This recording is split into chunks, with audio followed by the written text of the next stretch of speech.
And here we are, episode 90, more Pathfinder 2e goodness.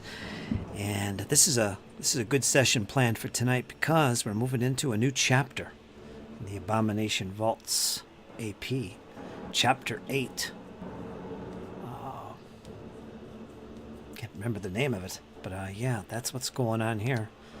The Decaying, the Decayed Garden, I think it's called. Yeah. Sounds interesting. Could be something new for the night. I'm excited about it. Been prepping the last couple days for it, so we'll see how that benefits us. And yeah, so episode 90, we're about to get started. Got everybody tonight except Karma and Jesse who are out. Jesse will be here next Sunday. Probably bringing Valifor, most likely. We'll see. And Karma's out. She's pretty ill at the moment. She'll be back. She'll be back. I think she said in 2 weeks. And we'll see her back playing her character, Karma. So until then, we've got 5 players tonight. And let's do our introductions and get on with this. Agatha, Dizzy, you're up first. Introduce your character. Any plans for the evening? What's going on? Well, I'm not going to say any plans of what's going to happen, but Agatha has returned with a few tricks up her sleeve. A little different than before. I won't spill the beans yet. And this should be an interesting night for her. Awesome. Glad you're here. Bringing back Agatha. Who's, yeah, got a lot of questions to answer, I would imagine. And yeah, we're going to go to Kat now. Kat's joining us once again. She's becoming a regular in the companions. It's good to see. Yes, sirree. How you doing, Kat? Oh, I'm doing quite all right. So, hi, I'm Kat. I play Martova, the cleric who just so happened to show up at one point. And, plans for tonight, honestly? Hopefully kick ass. Hopefully. But with the very little spells I have left, I don't think that's gonna happen. So, oh well, I have faith. Yeah, you're drained of resources. That happens with a big battle. That's okay. Uh-huh. Just stay behind me, you'll be fine. That's okay. Next up, we've got Rachel. Rachel number 1. What's going on, Rachel? Who are you playing tonight? Tonight I'm playing Which one will Cypher. She's really grown on me, and she was very different compared to the previous character that I had, Althea. But Cypher is an elf, bard primarily, but she also likes to dip into that rogue class, because that's way more fun than singing for people. She likes being sneaky, and mostly she enjoys the side of like casting illusions and lying. She likes being the one in control. And speaking of, she also likes to travel in like silence and in solitude. But you know, you get in less trouble that way. But so far, she considers these new faces to be somewhat trustworthy. She's kind of been eyeing them over the last, half day that they've known each other. Maybe full day, some of them. But she's just kind of rolling with it and just seeing where it takes us. She's got her own goals in mind, and you know what, if these people are going to help her get there, sure. Tag along. Makes sense. So once I have what I need, you might never see me again. That's it. Crack of the whip and you disappear. God. Exactly like that. What do you think, Fred? Who are you playing tonight?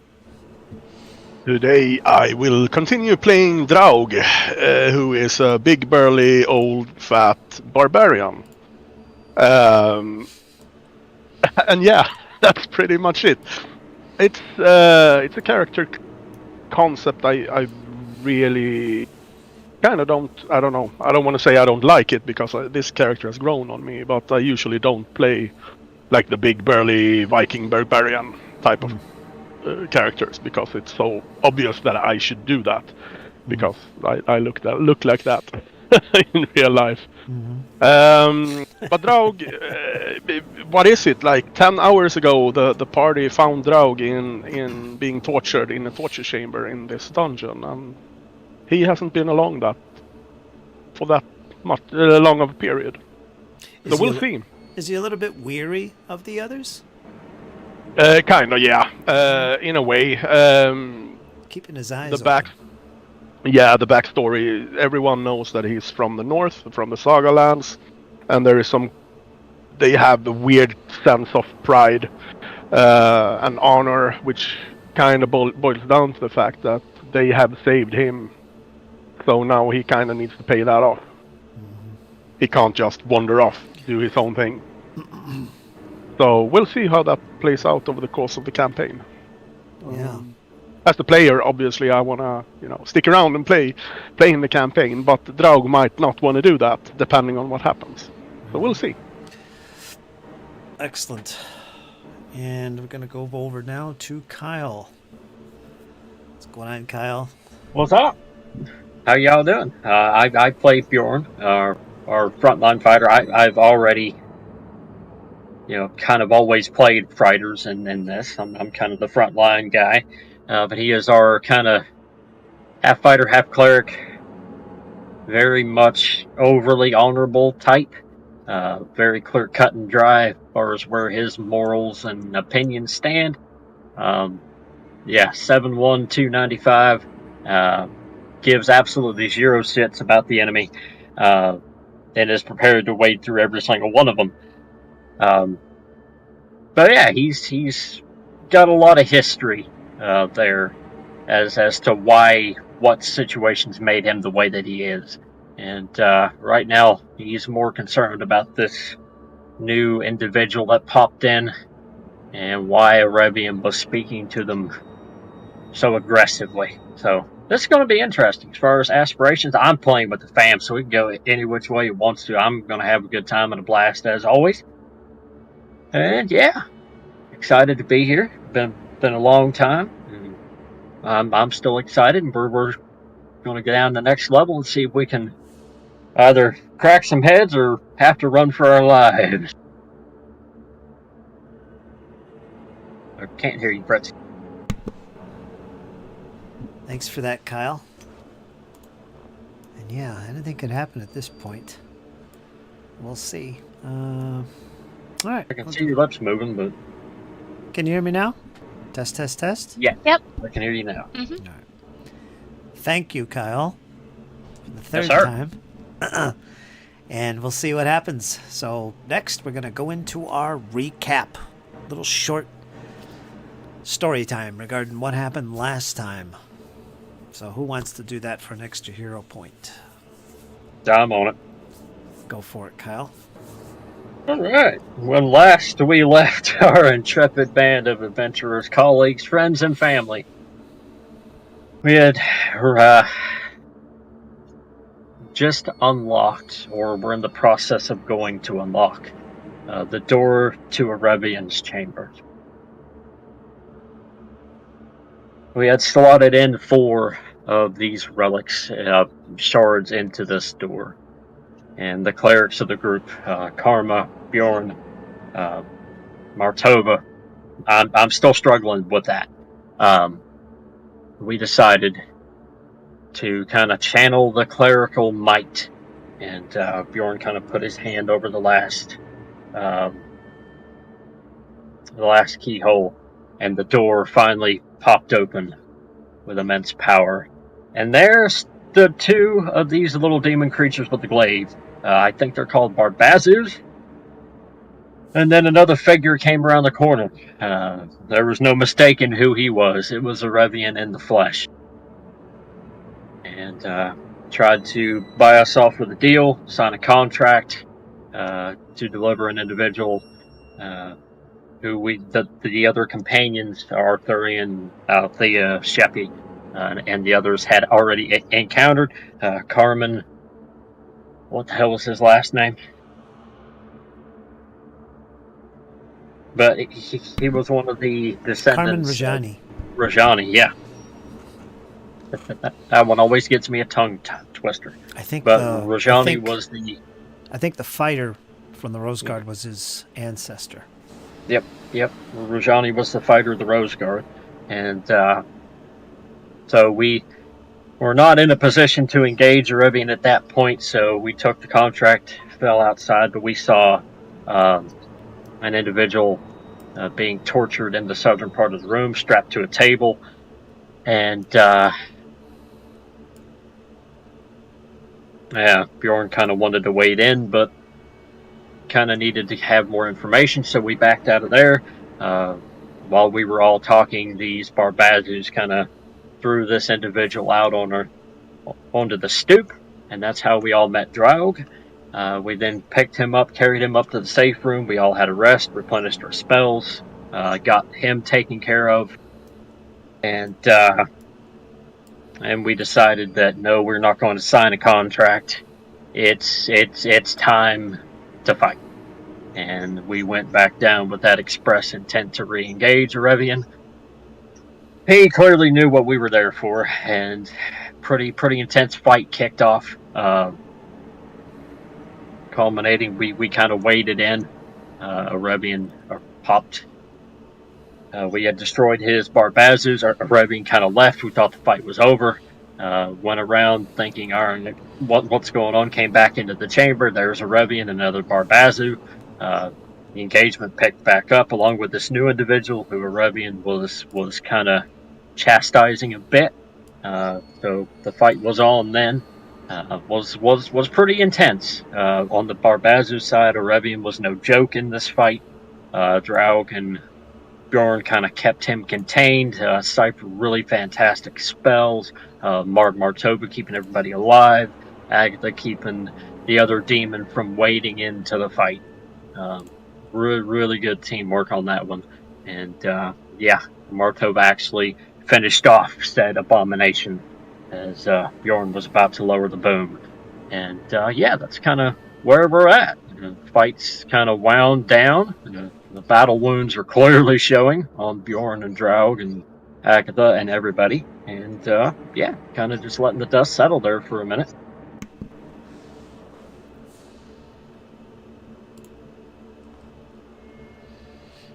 Okay. So you got 2 hero points to start the session.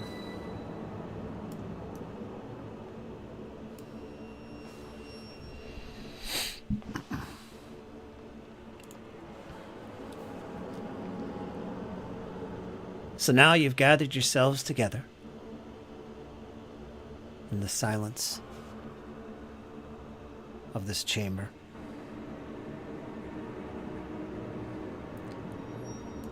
Doing a quick search of the papers, the desks, the things that are in here, the body that's now charred of Arevian and his compatriots. Draug has picked up one of the glaives of these demon creatures, and it's a sinister-looking weapon. You almost have to avert your eyes, Martova. Such an unholy weapon. It's profane. But still, the barbarian seems to like it at the moment. He also did a little search of the room. The papers that are spread around, you can see what looks like contracts that the demon had. That might no longer be valid anymore because he seems to be slain. He is no more, at least in this plane of existence. I also see maps. Lots of maps detailing the upper levels in detail. You can see little markings indicating the presence of secret chambers and doorways. It all looks very familiar for the most part to you. But there are some locations that you didn't know of in some of these maps.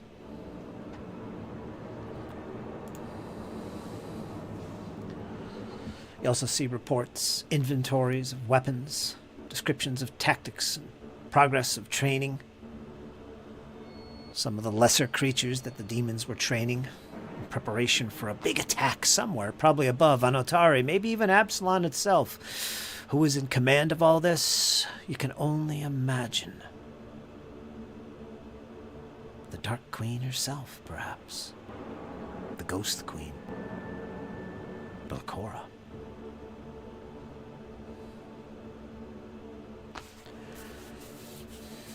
Unfortunately, there's no maps detailing what lies below you. And as those thoughts go through your mind, you immediately think back to the barrier. To what looks like an elevator that leads to the lower levels. Is it down? Can you get through? Is the barrier open? Bjorn seems to think so. Obviously, that's the first place you're going to go to look. The only other alternative to get to the lower levels, there's nothing in here that you've seen. Bjorn, you haven't spotted anything. Agatha, you haven't seen anything in regarding secret doors either. But before that happens, Bjorn is squaring up with you, Agatha, looking sternly in your direction. And Agatha, for your part, you don't really know the others, except maybe Cypher. But you've been following them. You've been keeping your eyes on them for some time now, waiting for your chance to make yourself known. You saw a chance to go into this room in this chamber looking for something, until Arevian suddenly appeared out of nowhere. And so also the companions. Battle ensued. It was fought. Arevian was defeated. Now you have to face Bjorn. So Bjorn, what's on your mind? Yeah, as Bjorn kind of knelt down to kind of deliver one final middle finger to Arevian's corpse, sanctifying it, he kind of stands up. Yeah. And, he kind of stands up, long sword in hand, turning to face Agatha. A slight trickle of blood still runs down his right side. Arevian spoke to you.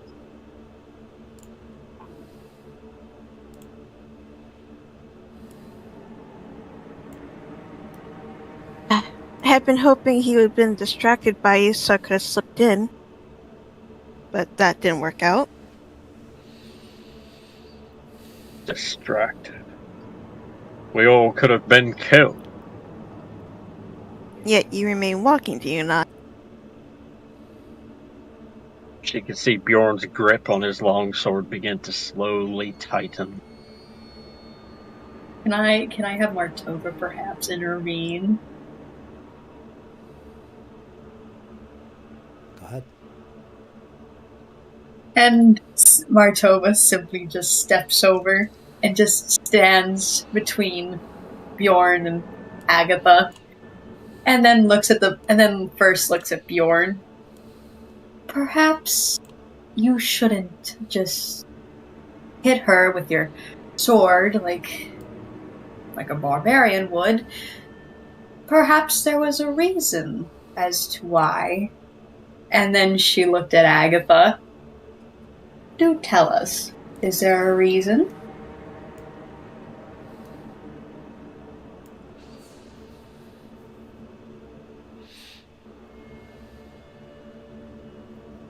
So, what were you looking for, Agatha? Why were you here? And as far as what you'd want to reveal to the companions, if anything. Agatha would reach out, gently put a hand on Matoa's shoulder, smile at her and go, "Step to the side. No harm's gonna happen, trust me." And then she's gonna look directly at Bjorn, waiting for Martova to move. And Martova would have stepped back, but eyed Agatha, and then Bjorn, and then back at Agatha. She's very skeptical that something might just happen.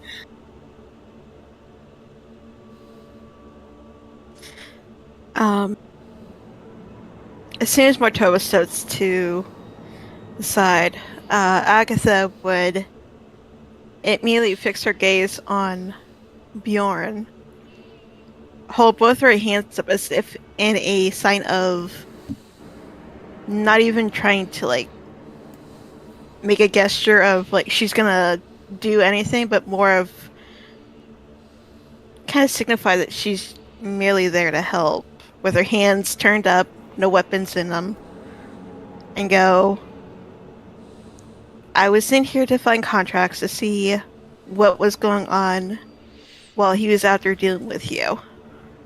I have no ill intentions. I have no ulterior motives. If I had such, I would not have kept that other demon at bay and would have let him annihilate you.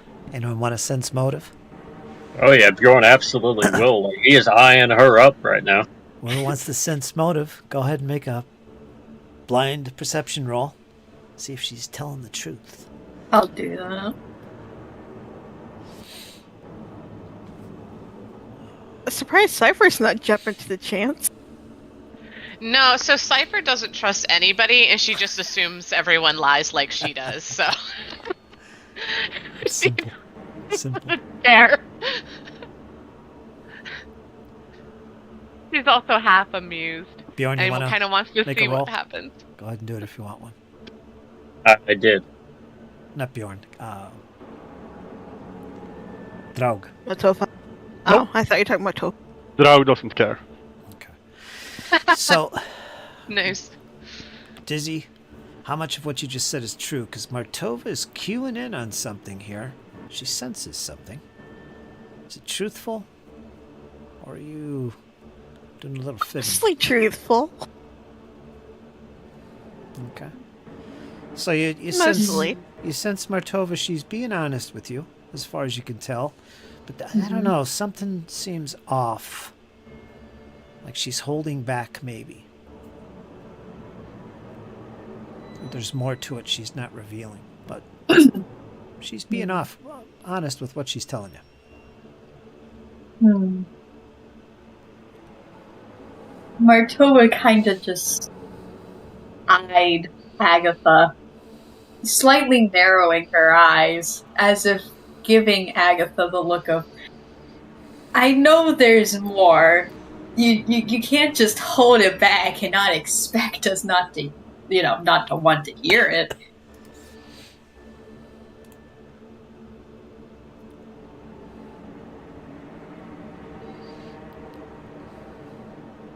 So how much do you want to reveal? Because I can intervene here and reveal a little bit more that Dizzy might not be privy to. You want to really be secretive? She's really going to be secretive Dizzy? because she's not going to give it more information because her conversation with Farlitel before she arrives, she's going to hang on to it until she deems it's absolutely necessary to reveal it. All right. So, yeah, maybe Martova, there's more to this story than she's letting on to, and she doesn't seem to be opening up as far as you're concerned. Bjorn, As of yet. Bjorn, you still can't make her out. You couldn't make her out before, and you still can't make her out now, but you have noticed something. Something. Her skin is no longer that pallid, sickly white, and she doesn't seem to be covered up like you remember her being in the past. As a matter of fact, she seems more human than you've ever seen her before.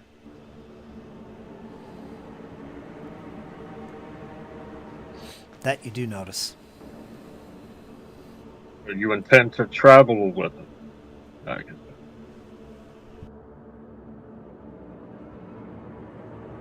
I do indeed. If there is an issue, I will simply return and let you go on your merry way. I have no issues, but hear this. You see these people here in this chamber.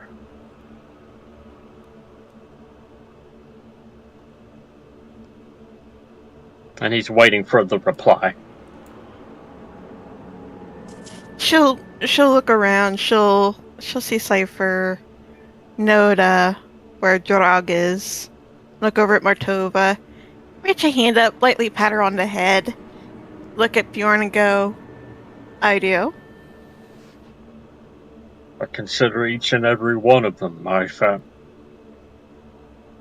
If you cause harm to my family, I'll bury you in a cavern here.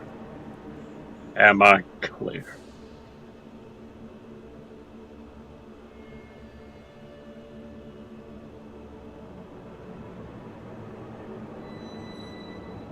She'll slightly turn her head to the side. Well, not slightly turn, but slightly tilt it. Look up at him. Just study for a few moments, kind of thinking over what he said in her head. Are you sensing motive on Bjorn? Oh, she is. Oh, Bjorn is 100% legit serious. He is like 100,000% legit.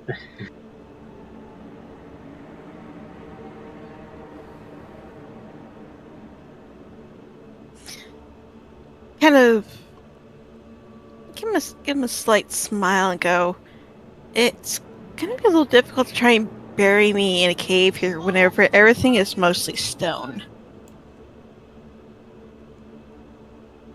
True, but I can bury what's left of you. October. Well done, Draug. This is Agatha. Draug is our newest addition. Cypher.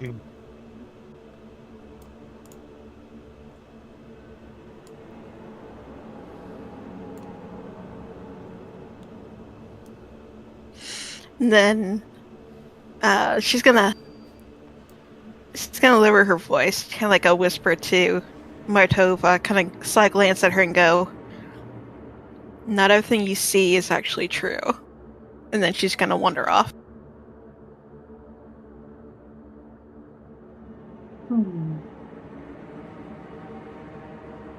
Martova got to thinking on that.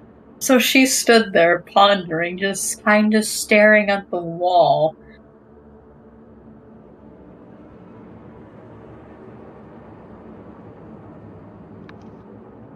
Cypher fills in where Agatha was and looks at Bjorn. Alright. Now before you lose too much blood, let's patch you up. Well, you did well, Cypher. Oh, I know I did. Now give me your arm. Well, he kind of turns his body so she can see like this nasty gash like on his rib cage. Kind of gags a little bit. She's not like that great in first aid. She just knows the basics. She's like, I don't want to stare at it. Just want to wrap it up. Put your hand here, all right? Put the pressure. As she begins wrapping Martova it. kind of stared at Cypher like, please, I've seen worse than that. Suck it up. I've fought with worse wounds. Well, while they're all doing that, Agatha would have made her way over to Drog, and she would start looking over his injuries. He will let her do whatever she needs to do to patch him up. Cypher's like, you distracted me with your words, Martova, and Bjorn, you didn't sit still long enough. You have a hand in my rib cage right now.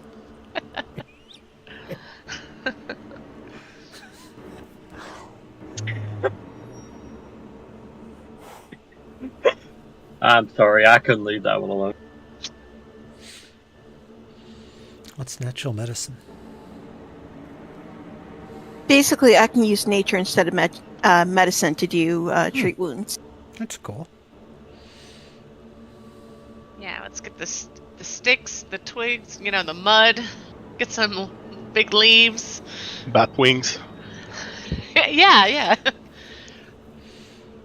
So she's going to do treat wounds on him. Okay. Let's make a nature check, I guess. DC 15, unless you want to take the... Well, you have to be expert in medicine to take the higher one, so I would assume You'd have to be expert in nature to take the higher DC? I guess. So 20. Yep. If you're expert, you could take that and you'll do like 40 or double. I don't know what it is, but you do more healing. I also forgot I have this ability as well. Forgot I had that.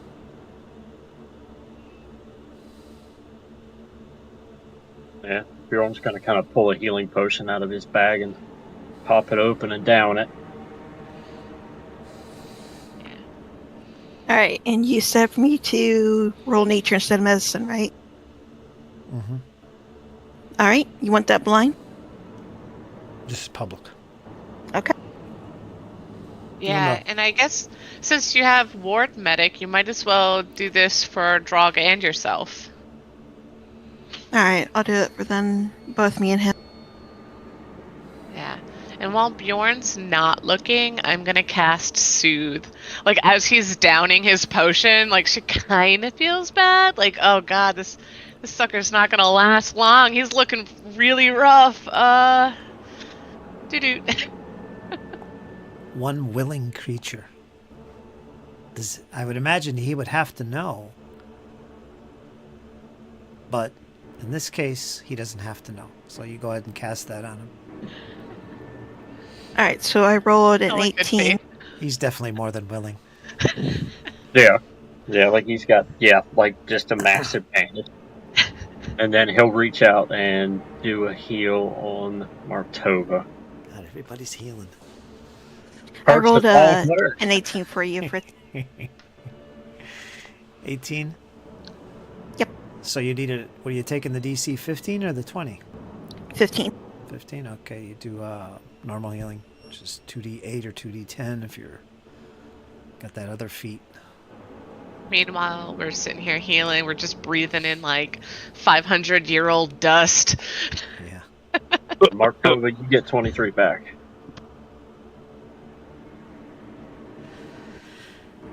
Okay, I'm gonna knock off some time here.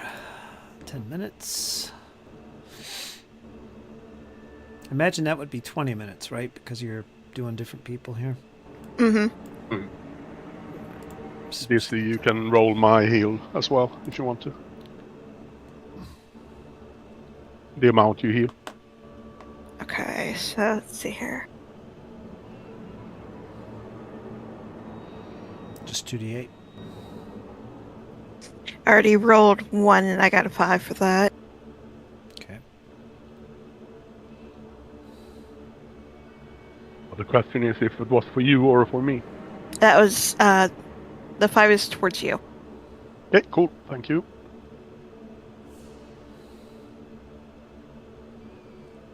Did you take your healing, Martova?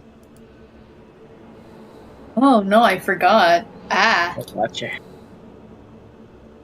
You're back up to full. Alright.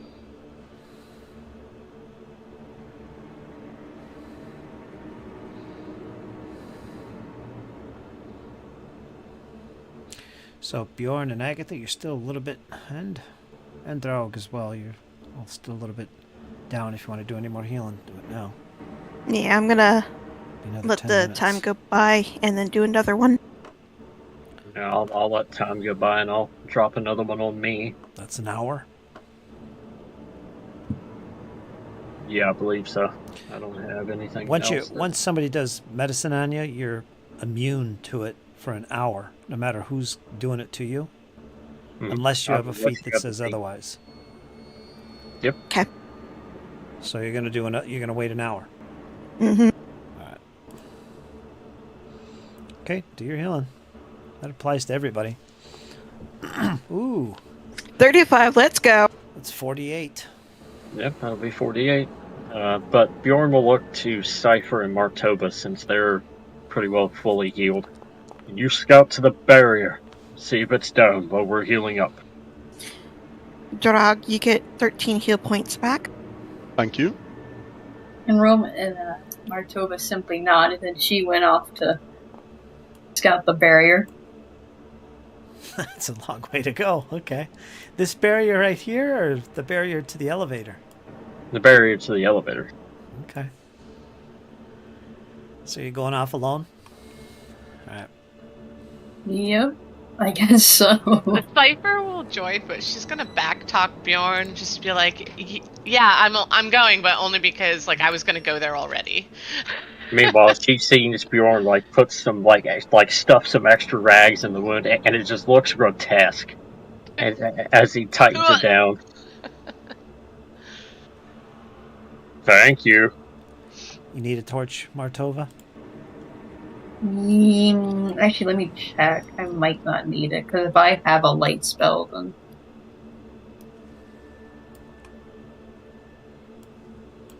I'm well, gonna. Agatha's gonna turn to Bjorn, and as she's turning, she's gonna be reaching into a pouch that she has on her side, pulling out what looks like some wet dirt or clay, and he's gonna watch as she begins to mold it magically. And as she walks over to him, she's gonna hold her hands up and go, "I'm not gonna hurt you. Just simply help with the healing if you will allow me." You would see Bjorn tighten down the bandage really tightly around his ribs. You'd see a slight twinge of pain around his face. He doesn't say anything, but he doesn't stop her. Alright, so she's gonna look his wound over, she's gonna remove the bandages, kind of take everything that he pretty much just did, look over his wound and go, "You really didn't need to do that." And she's gonna take the clay that she had been messing with her hand, place it on and over the wound, and she's going to cast Healing Plaster.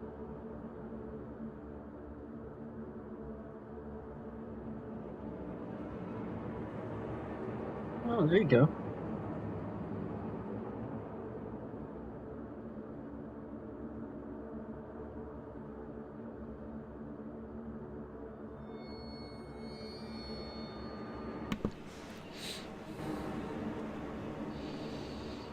Okay.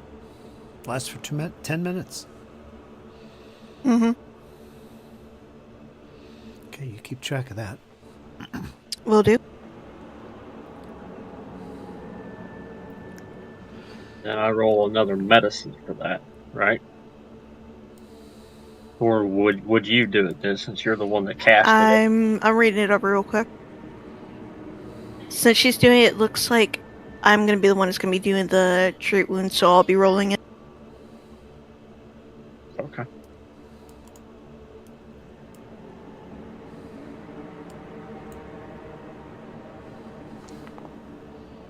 $29. There you go. Normal success.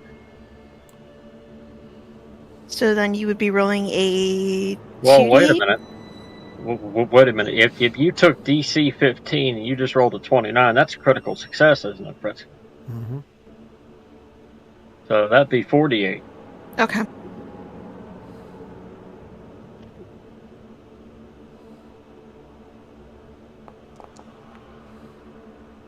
You'd be taking 17 hit points back. Nice. Bjorn's up to full. Tonight's the healing episode. Yeah. It's just a Definitely mass needed it. healing fest. So did you guys figure out if you got a torch or a light spell? Yeah, I'll just stick with the torch. Alright, deduct 1 torch from your inventory. Okay, Alrighty. so let's get him up to full. I don't think I can do any more healing on either myself or Drag. Unless more time passes. Well, are you fit to travel, Drow, or do you want us to wait? Because right now we have to wait another hour. I'll get Do I you- I can move. delete the torch, or... Just delete one of the torches. You should have like 5 or 6 or something. Yeah, I do. There's a quantity Okay. column there. You just Yeah. Alright. click it and change it. Yeah, I did that. I have no problem traveling on. Bjorn will kind of grab his longsword and kind of rush to join Martova and Cypher. All right, as you guys are doing your healing, Cypher and Martova make their way south in the room and then to the east and towards that chamber, that octagon-like chamber that had the elevator in it.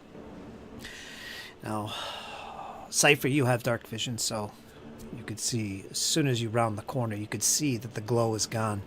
And you can see beyond it now. You see, as you approach, I'll assume this is where you are. You've moved up to the edge here, cautiously and carefully. And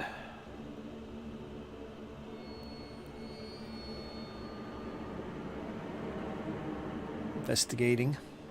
Both of you, occult and religion, I have you as your exploration. You're moving at half rate anyway. You make your way cautiously towards this hole that is no longer barred. And you see pulleys, 4 of them, with chains wrapped around them. You don't see a floor. You don't see a platform. The chains you could see from the distance as you approach. They descend into this dark pit. Do you want to get closer and investigate?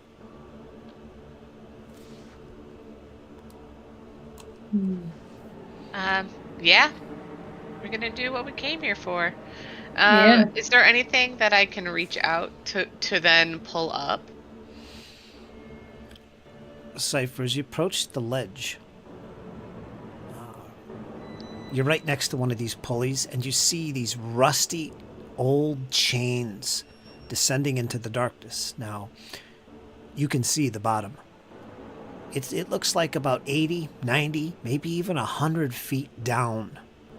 These chains go. There's 4 of them. And you can see at the bottom of this pit what looks like a wooden platform surrounding what is an elevator. And on that elevator in the distance, it's descended right now. And on it, you can see what looks like this one area to the south where there's looks like 4 levers. You don't see any movement.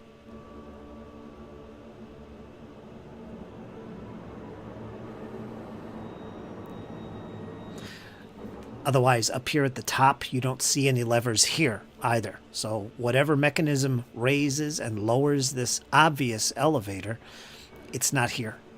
It's down below. Perhaps on the platform itself. That's what you see.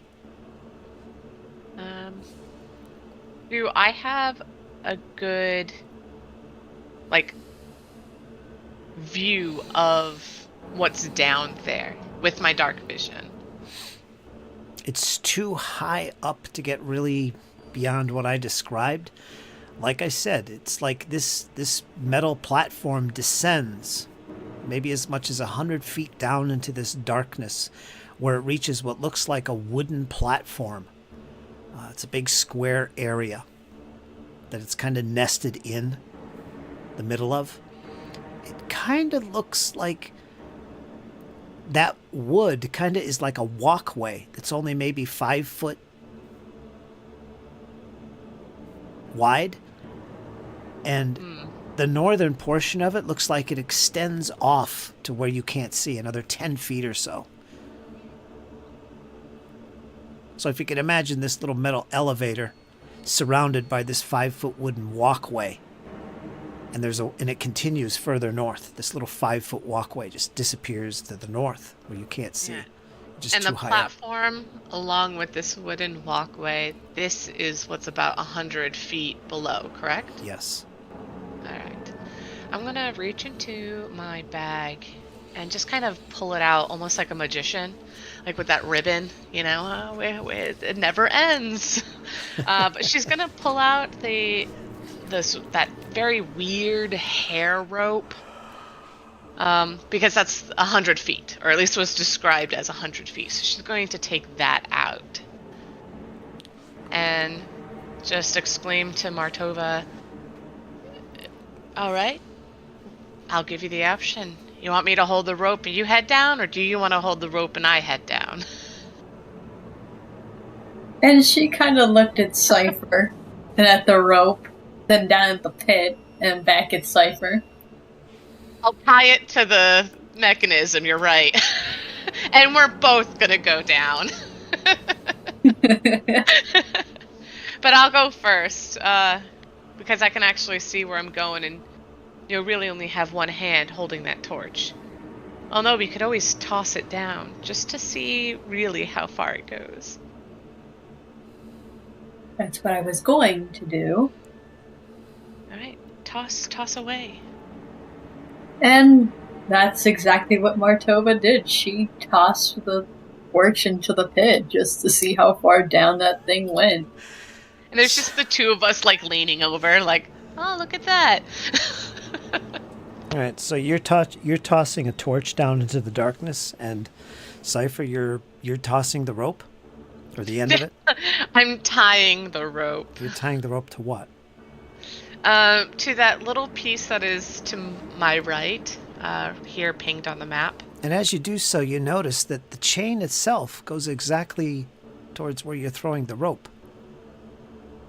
And it doesn't seem to be loose. I mean, if you're thinking of climbing down, maybe you can use the chain. Does it look very too. rusted? Does the chain look rusted, though? She might not trust it. Give me a perception check. No, you know what? Don't give me a roll for this. It looks pretty solid. It just looks like it hasn't been used in quite a while, but it looks strong. It doesn't look like it's rotted through with rust. It's workable. And it would hold your weight, you would guess.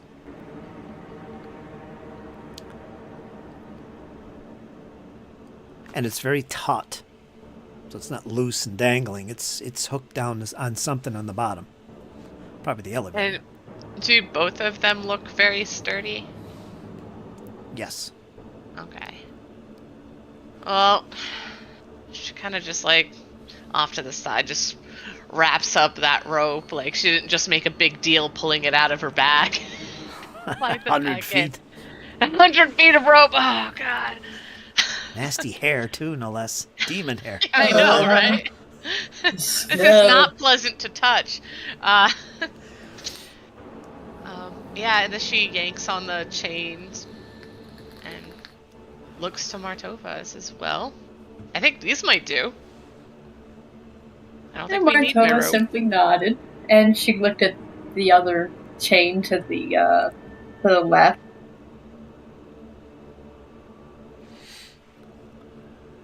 Yeah, it looks similar to the other one. They're a pulley mechanism. The chain is wrapping around the spool, is what the intention is. So this is obviously a mechanism that raises and lowers with chains this platform at the bottom, but you don't see the working mechanisms anywhere within reach. Cypher kind of indicates with her dark vision that that's possibly down below, possibly on the elevator itself, which is down there 100 feet. There looks to be 4 levers on this little box area to the south, on the south portion of the elevator itself, that probably work to raise it and lower it. That's your guess, Cypher. Yeah. So when Martova gets into her position, Cypher's gonna swing herself around and begin her descent. Okay, let's get to the others because I don't think they Of delayed course. too long. No, we would have been hot on the heels. Yeah, Bjorn would have been the first one over there. Yeah, so you guys would arrive at about this point. Bring you over. Granted, you're still immune to that healing. Who did I forget? Oh, Bjorn, go ahead and move yourself.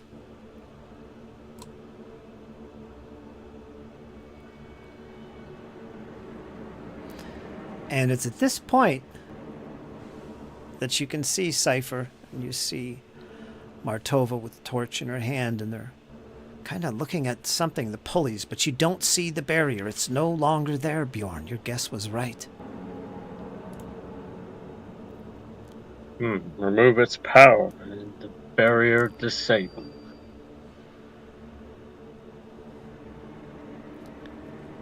So getting What back have you to found? getting back to Martova, are you about to jump on that chain when they arrive, or? Yeah.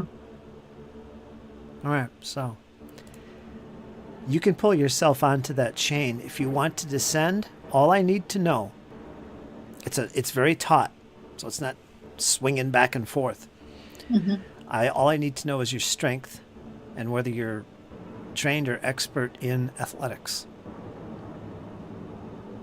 If you want to descend, I'm going to need this information. Yeah.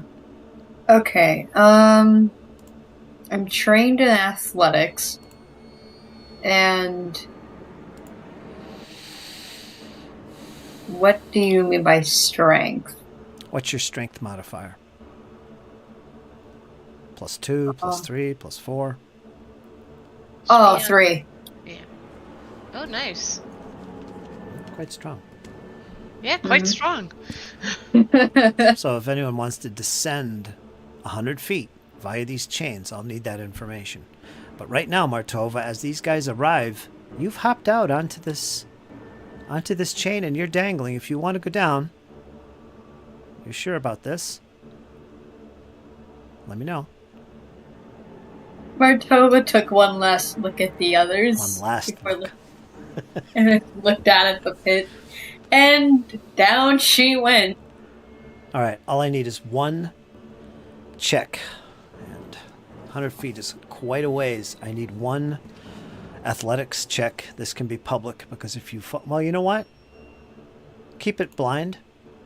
Mm-hmm. I would prefer if you saw the roll, but keep it blind because I don't want anyone else to see this. At least at the moment. I had a little drama here as she disappears into the darkness. One hand on her torch, or in her mouth, maybe. Maybe she's got that torch in her mouth. Ah! So you got both hands. All right, give me an athletics blind. I assume I just click on athletics and skills. Mm-hmm. Yeah, and then Right. on the drop-down menu, like you'll see where it says public. You're going to click that, hit blind GM roll. Yeah. And then hit roll. All right. So this check has more to do with endurance because of the distance than it does the actual process of, I got to check every 5 or 10 feet to see how far I go. So I'm not going to have you roll every chunk of 5 or 10 feet to descend 100. You're going to make one. As long as you're at least trained or whatever I've decided it requires, you can do this with one roll. You made the roll, and okay, we'll leave it at that. So Martova disappears from sight. Now you, Cypher, can see her as she descends quite efficiently down that chain. You see her making good time. Now, what are the rest of you doing? Bjorn, you saw Martova disappear. Yep, Bjorn will kind of look to Cypher. We sliding down this? That was the plan. Looks like the mechanism might be at the bottom to actually control this thing. Bjorn will sheath his sword and walk over and approach the chain. My strength is +4, and I'm trained in athletics.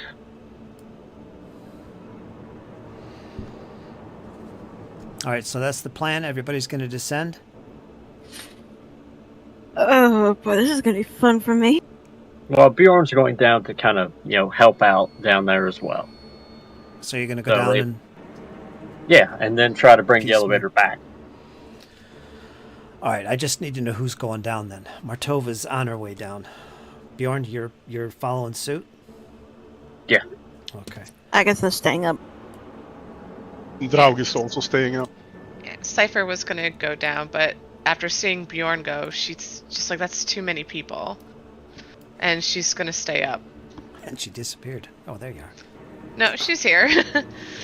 Now, you're the only She's one kind of with... keeping an eye on the southern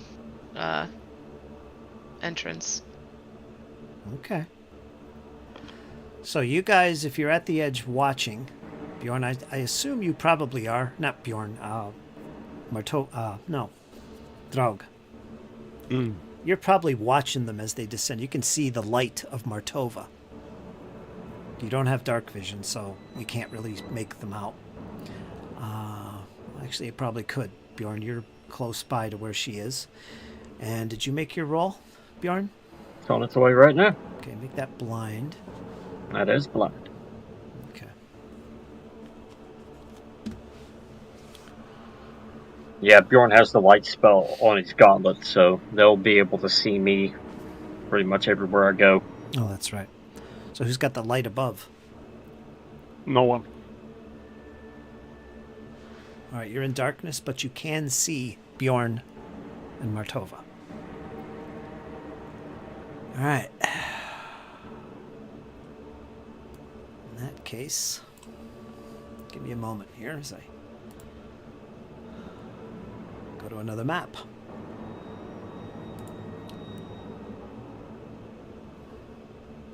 And set this up. And while we're doing that, Rachel, you can make a blind perception roll.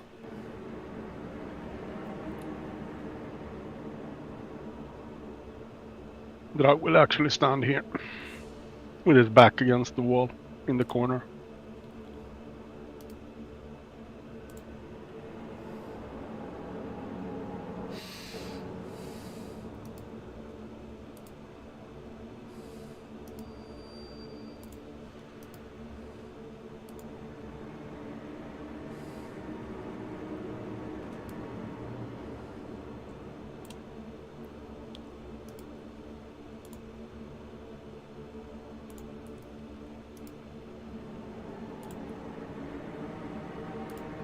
You got your light spell on, your gauntlet.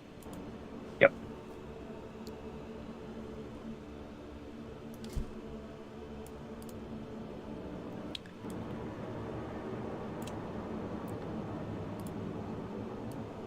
These tokens disappear when I do that. Let me click this. There we go, that's better. All right. It takes some time. You're being careful, you're being cautious, Bjorn, Martova. It's not difficult, but it is wearing on your arms and your shoulders as you try to slowly and stealthily descend. Now, the only other question I have is, are you trying to be very stealthy here? Like trying to be even more silent than, just more than you would normally be climbing down some chains? Bjorn would be, yeah. That'll take more time, but it'll give you a stealth roll.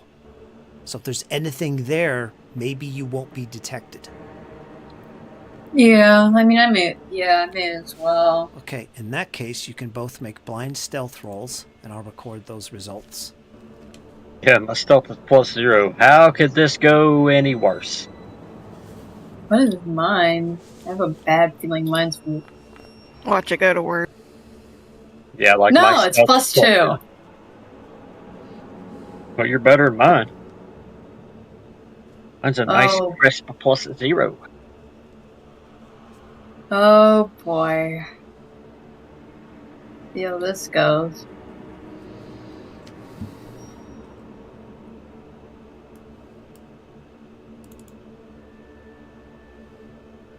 Probably went horribly. I know for a fact mine did.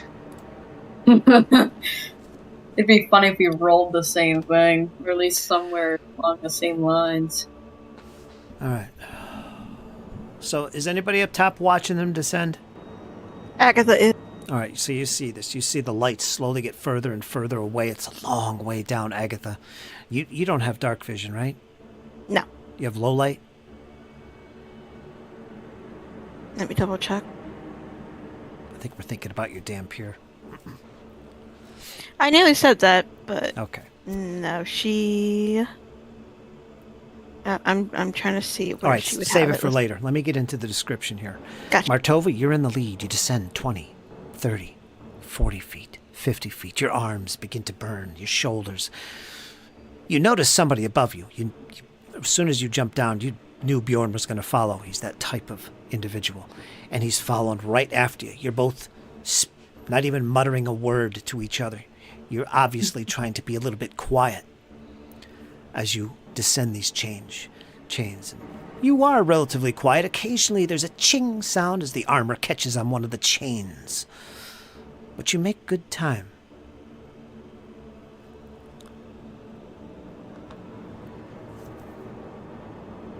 For using stealth, anyway.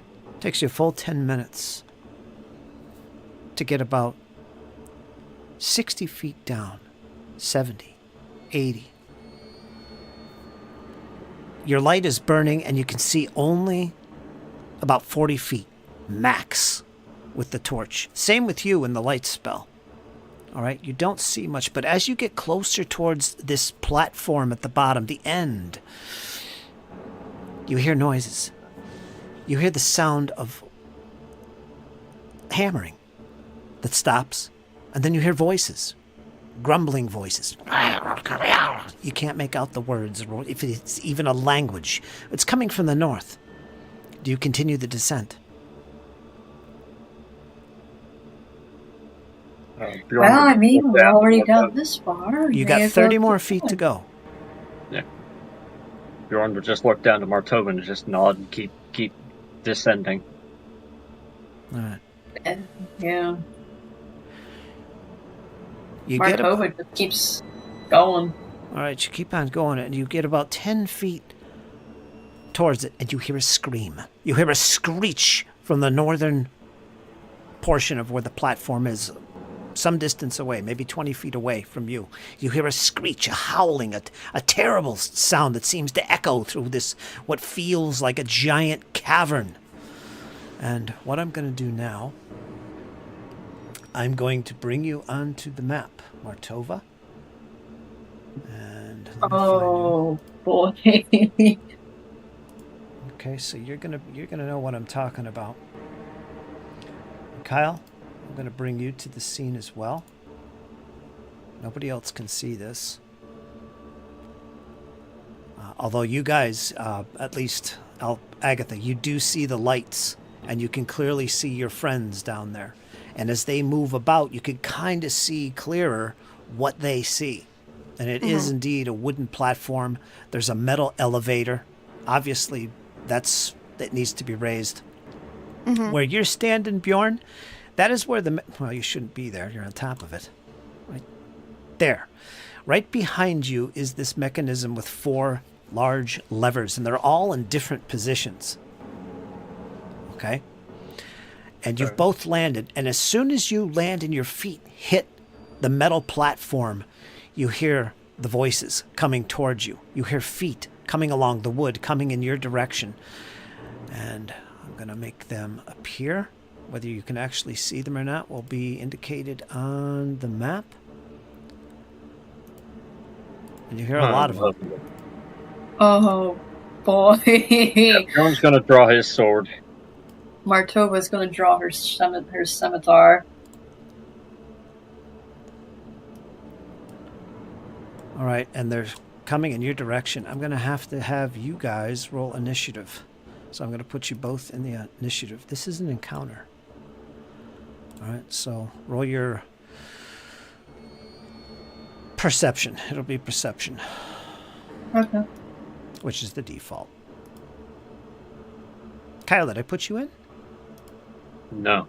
Okay. Public or? Public, yeah. It's your initiative.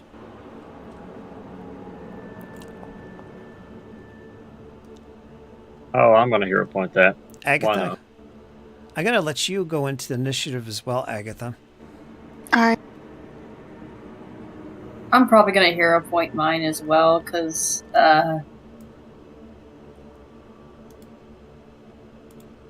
You're going to use perception, Agatha. Now, here's how this is going to work.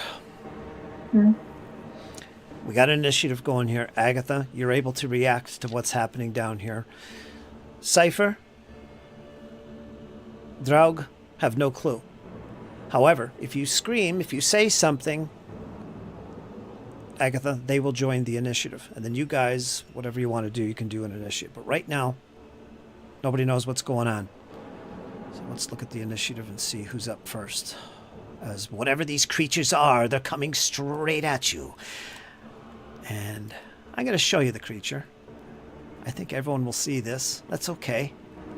can I probably re-roll? Because 21 kind of sucks.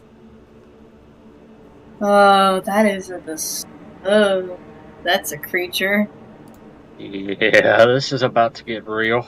All right, you see these little guys. They're medium-sized, but they're small. Actually, they're about maybe 4 feet or so.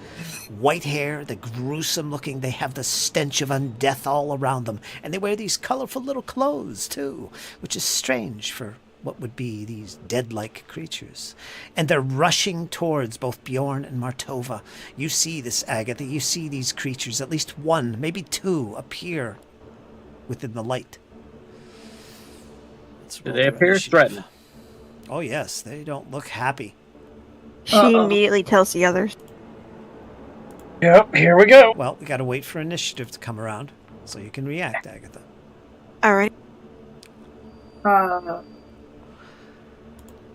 I can't re-roll. Oh, First no. up is Bjorn.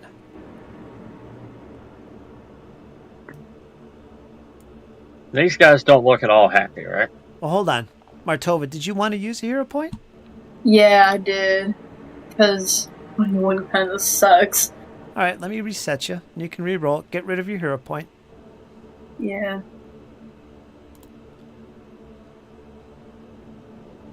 Alright, let me... Let me reset movement history or update participant. I don't want to update the participant. Let me, Gee. Let me do this. Let me take you out of the freaking... Oh, here it is. Clear initiative. There you go. Go ahead and re-roll it. Alright.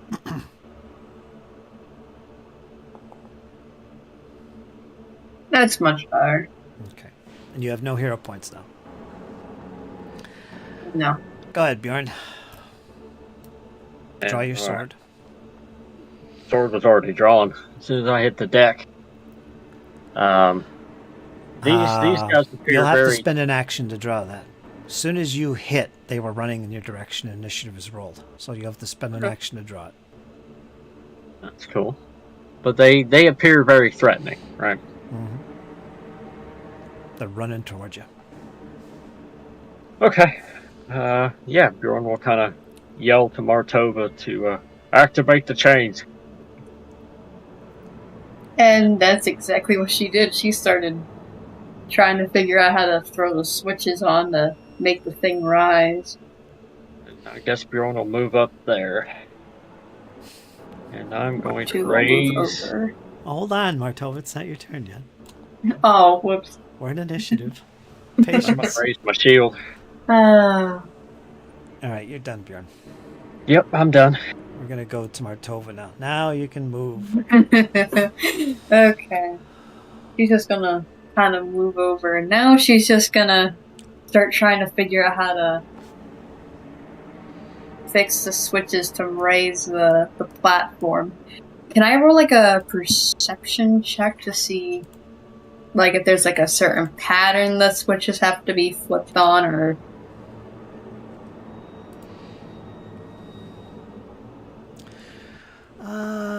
Yeah. okay. Just hold on a second. I don't see any of my journal entries on the map. I guess I have to refresh, darn it. I can't read nothing. There's no entries. Yeah, there's details on that. Bear with me. Blind or We'll see. I gotta read it. So you spend a stride action moving over to the levers. yeah. Yeah, and you got 2 more actions. Just give me a moment. I have to reload the map.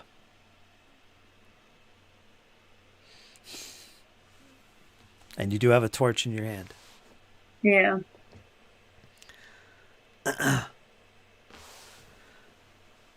And you see this happening way above Agatha. You see your friends. You see Bjorn draw his sword and rush off to the north, almost out of view. Actually, you could probably see pretty far. That platform is about 15, 20 foot square. You're 100 feet up. It's about 30, 40 feet wide at the top.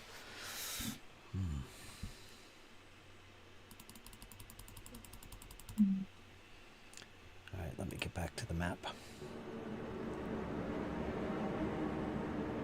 Almost there. right, there we go. All right, back to Matova. Let me see here. Yeah.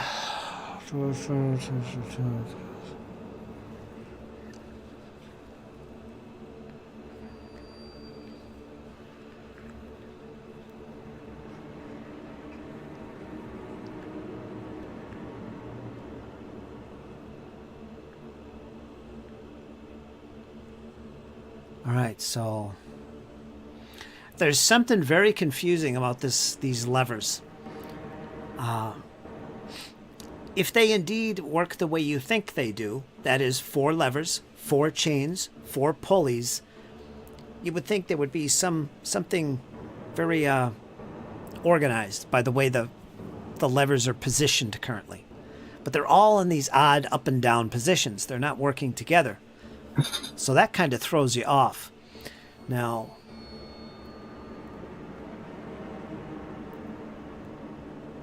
it's going to take some time to figure this out. I want you to roll a d4. 4? Okay. Just like a regular D4. You're going to roll this. This will be public. Just a straight up d4.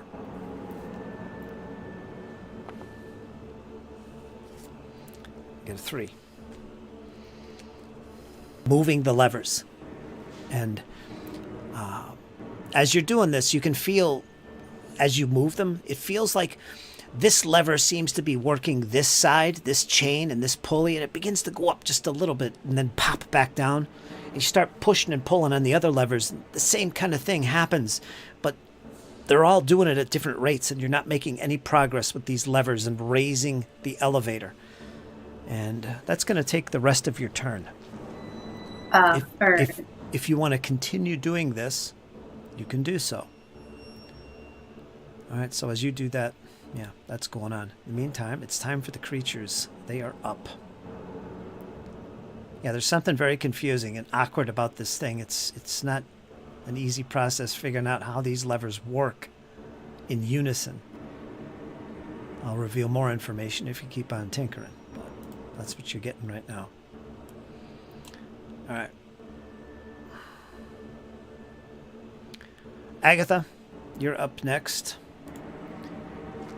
You see exactly what I just described. She's immediately going to be telling the others what's going on. All right. Anything else? You got 3 actions. Let's see here. What are you saying to them? She's basically relaying how she's able to see what appears to be like these weirdly small-shaped creatures. And she's relaying how she's seeing what she can see in her vision of what's going on with Bjorn and Martova. Okay. You don't want a first person? Okay. Let's see here, what can I do? All right, so they're fully alerted. All right. Okay. And if there's anything else you want to do, you could descend the chains, you could use a spell. I'm going to be using a spell, actually. Okay, let's see what it is. As you begin to weave the magic, cutting through the air. As she's standing there casting her spell, you begin to see her change shape and form. Her body starts to twist and turn. She starts to become even larger than what she was. Her face morphs into appears to be like what you think would be a deer, but it starts to become more pronounced, more elongated. And before long, as both Drog and Cypher are watching her, she is now shifted from her human form and is now standing over 8 foot tall in her stag form.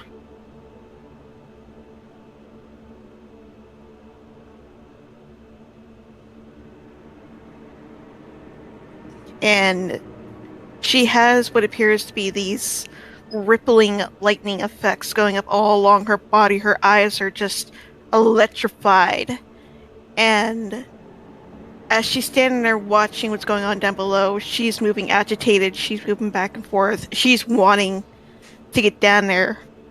But seeing the range of what's going on, she can't move. What is your battle form? It is going to be a bull. However, since she is a child of the stag mother, her animal form is a stag.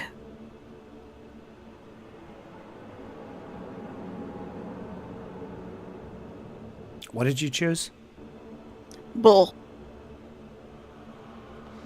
Speed 30 feet, melee, 1 action to make a horn attack. Damage is 2d8 on that piercing attack, so you effectively become this animal. In addition, you have all the abilities up top. Armor class is right there. You're going to have to refer to this as we play. We'll do so. Alright, so how many actions did that take to cast that spell? 2. 2. So you got 1 more action. What do you do, Dizzy? Come on. There's a lot happening here. The chaos of battle.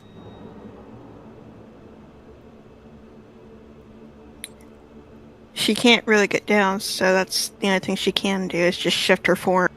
Okay, we're going to go to the creatures. They're up next. You think about what you're going to do next round comes. Alright. Bjorn, you're holding the edge of the elevator. These creatures are rushing towards you. This initial one... Do you have reach? No. Okay, this initial one's going to make his move on you. He's going to try and actually... he's not going to do that. What is your reflex DC? The reflex DC is 25. Alright, it tries to get past you with a tumble through, but gets no progress. Instead, it lashes at you with a claw. This Armor gnarly class looking 27. claw. 27? Yes. Alright, it hits. It rakes across your flesh. You're going to take 8 points of... It says bludgeoning. I guess he punched you. Alright, he punched you. He decked me. He slapped the piss out of him. 8 points of bludgeoning damage. In addition... Ah, damn it.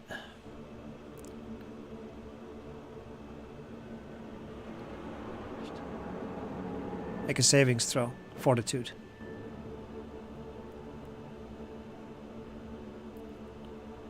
$26. Okay. Makes a second attack against you. And it misses. Now, the other one's behind. This one here jumps off onto the boat. Leaps.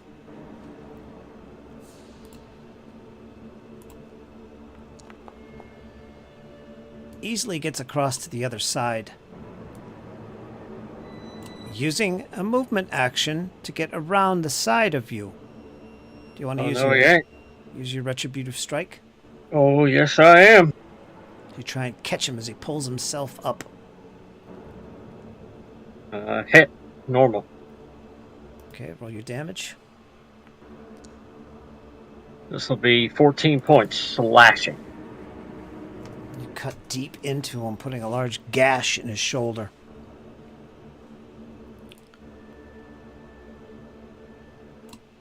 What's your reflex DC? 25.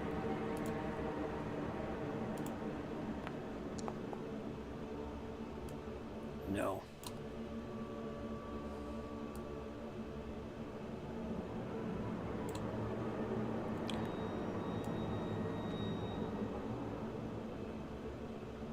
No, actually, let me do it this way, like I did the other one. This one's following the footsteps of the other one, jumping into the boat and then lunging towards the dock.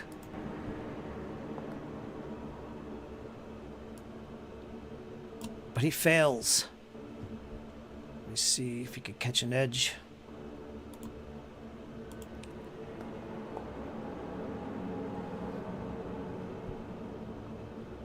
Okay, he's going to pull himself up. Boom. Got one more back here. He hops into the boat. Alright, they're done. We're going to go to round 2. So essentially, these creatures are trying to surround you and get around you. You're holding them off pretty good there, Bjorn. You've weathered the storm. There's a total of 5 of them. Okay. Gonna go round 2. You're up, Bjorn. All right. We Weapon need surge. do we need to be put in the encounter tracker, the ones of us that are upstairs? In this round, yes. Do we need to roll now before it starts? Let me put you in there. Hold on. Hmm? This takes time here. Bump. Yep. Cypher, go ahead and make perception roll for your initiative. And let me find Draug. Where's your token? Where did you go? Oh, I accidentally rolled that privately. Oops. You got a 17. Okay. Go ahead and re-roll it. I don't see Draug's token. Yeah, let me drag I'm in. upstairs, standing next to the... Yeah. No, I I brought think- your tokens down to this map. You're on this map that I'm on right now with the others. Hmm. I'll bring you to the scene when you actually get Yeah, I was here. gonna say we're not on the same scene. Yeah. The 3 of us are up top. Yeah. But you can roll your initiative, Cypher and Draug. Yeah. You're in the tracker. I do not see myself in the tracker, so I'm going to reload them. Maybe it's Oh, no, you because don't you're on have a to different worry. scene. Yeah. The encounters are scene specific. So how did you get your roll to work, Agatha? Oh, you were at the beginning. Hmm. See, I've got your tokens here, but I don't have the players here. All right, let me... damn it. Let me bring everybody to the scene, then.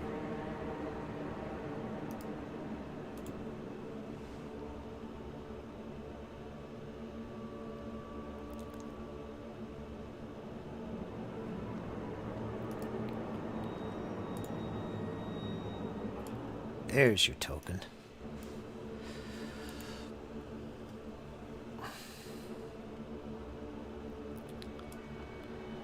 Gonna put Cypher and Draug over here. So you'd be able to see the map. I could have kept you invisible, couldn't I? You wouldn't see. You'd be on the scene. Alright, go ahead and roll your initiative.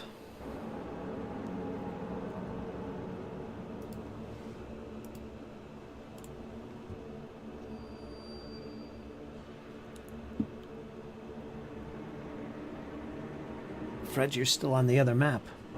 Yep, I'm still on the other map, and I still don't have an encounter tracker. Or, well, I have no encounter on the tracker, rather. Let me see if I could manually pull you to the scene.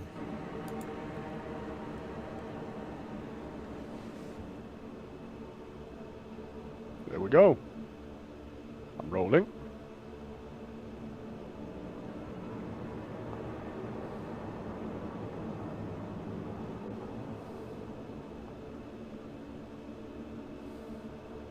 Oh,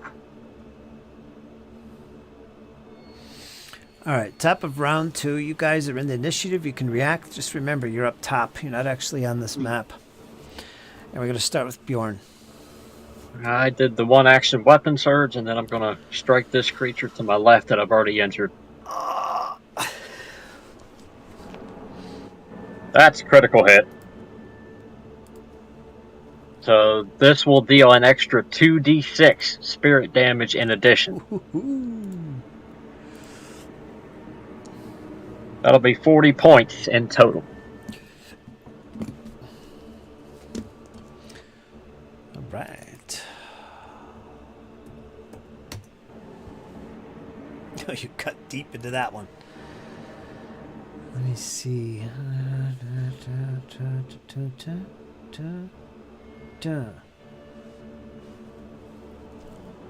Okay. Alright, then we're going to do it again. Hold on. Before you do your last action, give me a quick fortitude save. As these I creatures will draw verify near, that. as these creatures draw near, you feel liquid bubbling up in your throat, making it hard to breathe and hard to speak. 33. You let out a cough and you spit out this liquid. It's just green and slimy looking, and just you spit it out and clear your throat, no problem.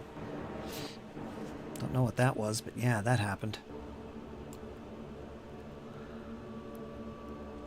Anything else? We're going to give it another go. That's a critical hit. Oh, nice one. Now, weapon surge lasts until the start of my next turn, so this will get another 2d6 spirit damage. You keep track of that. 48 points slashing and spirit damage. All right, let's see what happens here. Obviously, you've slain this beast.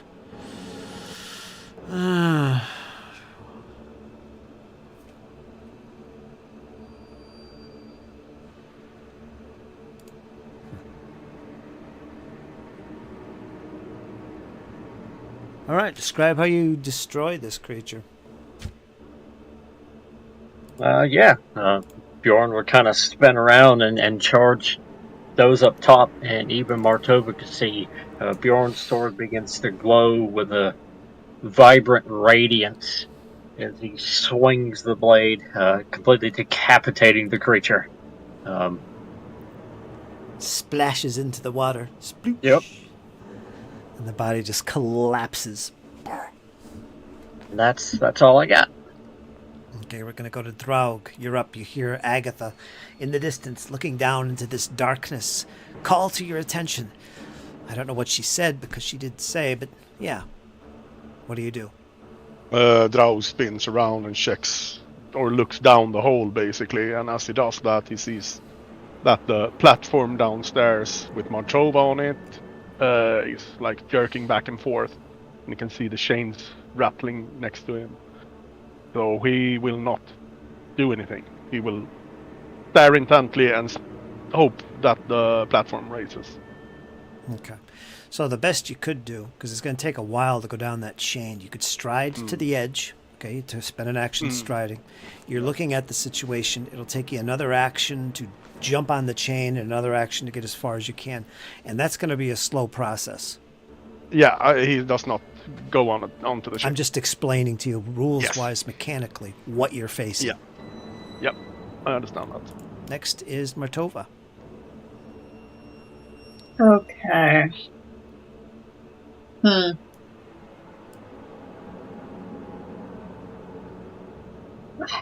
I'm probably gonna use one more turn to... no, not one more turn, but one more action to try to fiddle with the levers to try to get them to work. Okay. Let's make a roll here. Yeah. Crafting? Crafting? Okay. Or perception? Crafting would be like you trying to use your recall knowledge and engineering, or how things might work. Perception is just looking at it and trying to deduce. Let's see, this might probably go here. Yeah, I'll do a without any perception real check. focus. Yeah, I'll do a perception check. Blind Whichever's or not? higher. Yeah, perception's way higher. So blind or... Blind. Okay. Makes me a bit worried.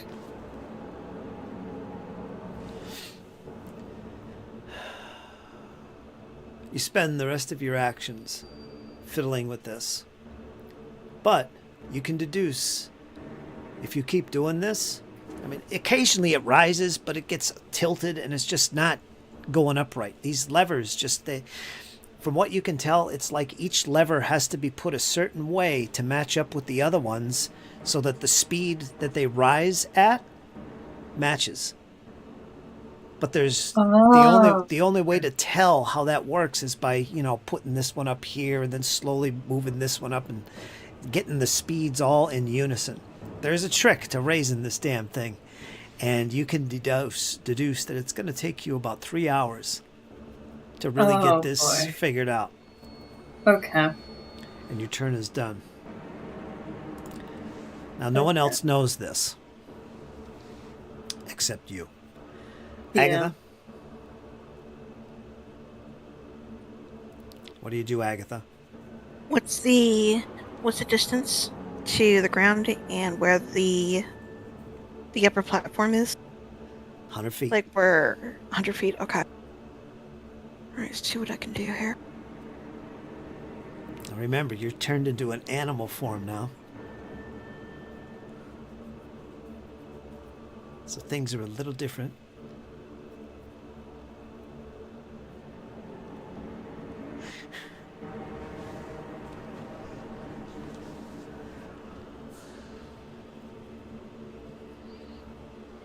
Fuck. Do you want more time to think? Yeah, I'm gonna need more time. Go ahead and skip to the next person. All right, next up is the creatures. Bjorn, you're holding your own. There's 4 of them descending on you. This first one right here, he's going to start attacking you. They're not armed, okay? So they're basically just punching and kicking. And what's your armor class? What did he roll? Your armor class is 26. It missed. It missed. And it's going to try to tumble through. Your reflex DC is what? 25. 25. Ooh, it got a critical success. But unfortunately. But would that invoke reactive strike? Yes, that's a movement. Let's go ahead and make Here that if we you go. want to. He will get behind you, though. Unless you kill him. That's a critical hit. You might kill him. Okay. Go ahead and roll Yeah, your that's a critical hit. damage. 46 points slashing damage. 46 slashing.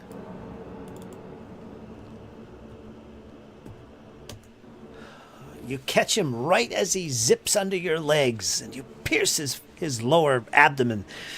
And as you pull it out, he continues rolling through, holding tight at that wound that you just put in him, that gash.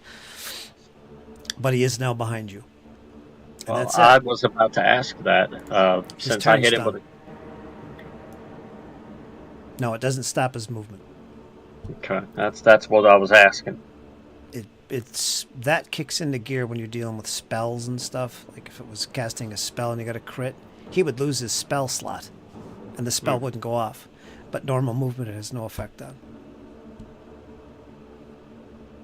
We found that out in the last episode or the episode before. Remember? Oh, yeah, We looked it yeah, up. we did. Okay, the next one moves up, and then he's going to attack with a series of punches and blows on you, Bjorn. Against your armor class, you're surrounded now, so you're outflanked. Armor class is 24. It misses. It's got one more attack. And he slips. His foot gets caught in one of the boards and he falls over. He is now prone. Okay. This creature Get him over while he's here down. strides to get behind you, Martova, Oh. and it attacks mercilessly. It begins to pound at you as you grab at these little levers. What's your armor class? 26. Yeah. Okay, it's got one more.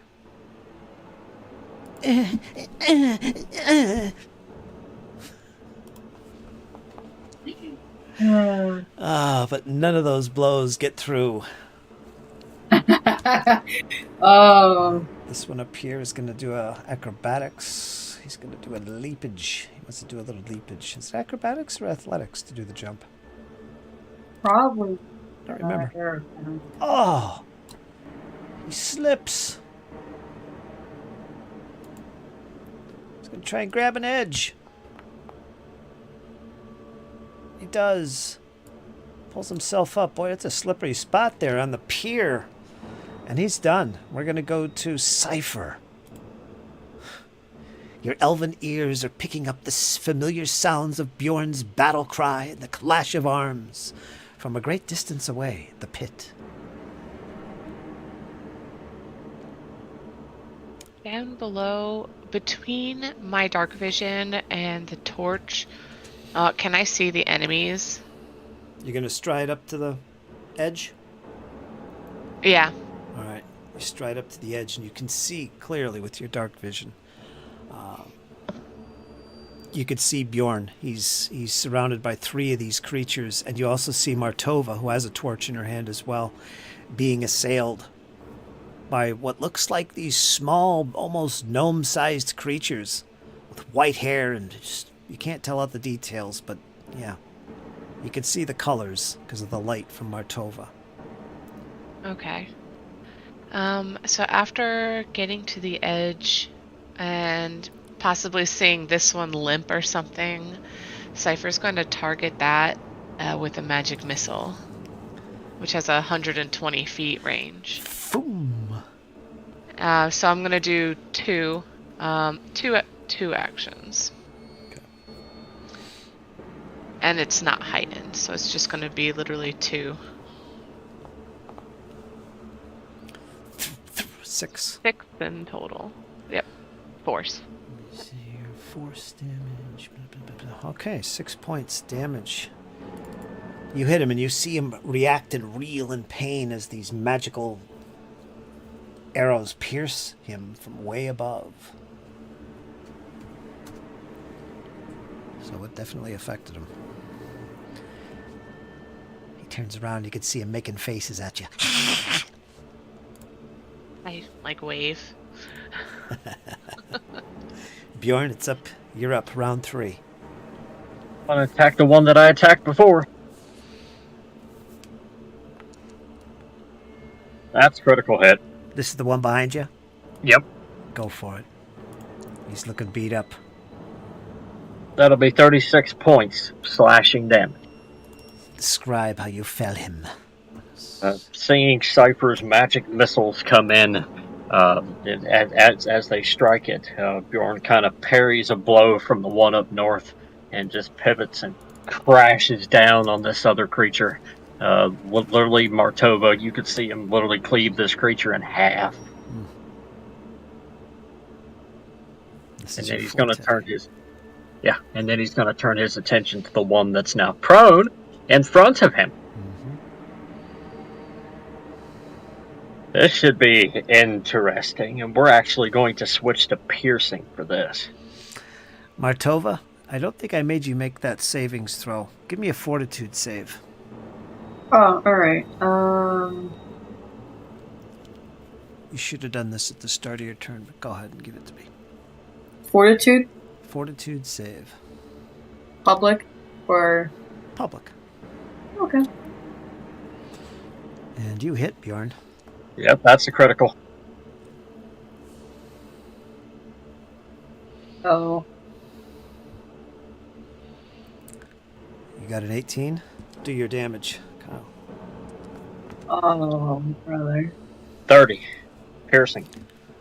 30 points, piercing. I'm debating whether or not to give it another one. Why the hell not? Go ahead and do it. While it's still down. Yep, nope. Okay. Got overconfident there. Alright, let me go back over to Martova here. The DC. Alright. You don't have a hero point, do you? No. Oh wait, I just realized I forgot to use my hero point with the You did. initiative with the Get rid yeah. of it. You don't have it. It's gone. I remember. Man. Oh wait, how am I supposed to remove it? Right click on the dot. Ah. On your Okay. character sheet. You can do it that way. Yes. Yeah, I did that. Alright, so what I'm going to do is I'll describe what happens later. We're going to move on to Draug. While Draug is looking down the shaft, down to the floor below, and sees Bjorn making mincemeat of these while Martova is fiddling with controls. So he's actually going to take a step back from the edge and start looking to the south of the room where he is in. Slips into the shadows in a corner next to the shaft, just to make sure that their backs are clear, because obviously they can handle themselves down there. Okay, so you give me a blind perception roll. Yep. As you keep the eye out in the rear of the party. Martova,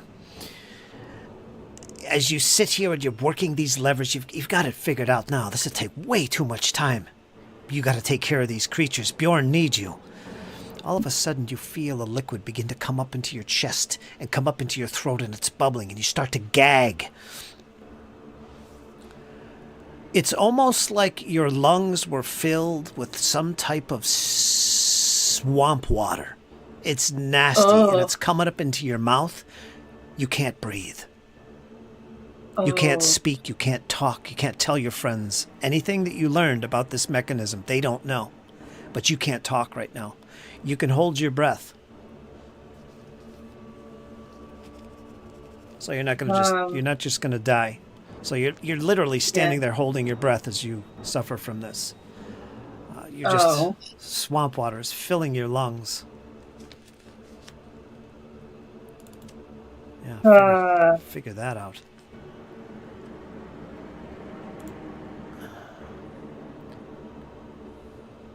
Well, hold on here. Hold on. Maybe I'm jumping the gun a little bit here. You did make your save, right? Yeah, I did. Yeah, where is it? Yeah.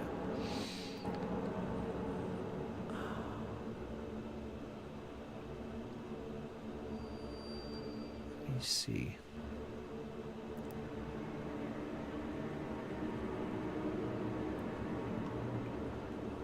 Yeah. Yeah. I did that right.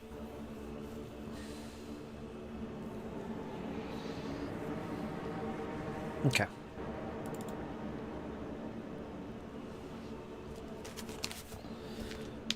And as far as rules for holding your breath, it's page 478 in the rule book. Alright. That's the old book. So, we're going to go to Agatha. Agatha, you're next. Alright. At this point, she's got her deity screaming in her head, ordering her to do something. And Drug and Cypher can literally see Agatha losing her mind in sheer frustration. And all of a sudden, they see her just instantly stop. Her stag form vanishes. And she's back in her physical form, but she's taken on this, dropping it. As she's dropped her form again, she begins to turn this sickly green color. Her eyes are just turning blackish, and they watch as she kneels down, and her hand starts to grow these acid vines crawling down the one rope that's beside her. And if the one creature that's in range of Martova, she's going to try and strike it. It's 100 feet. Put it in the chat. 1 second.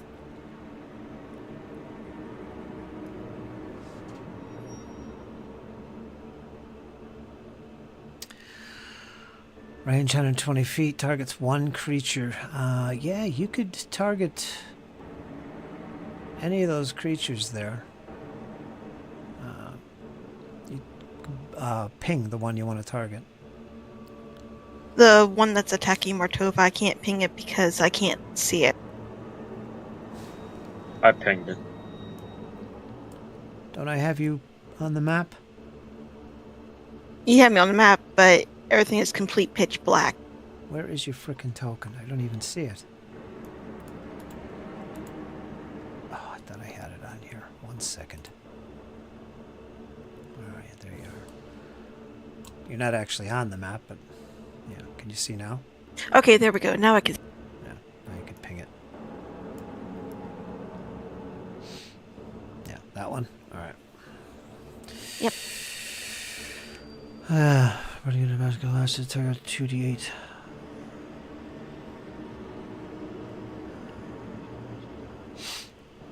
Depending on its reflex save, a creature taking persistent damage from this. Oh, jeez.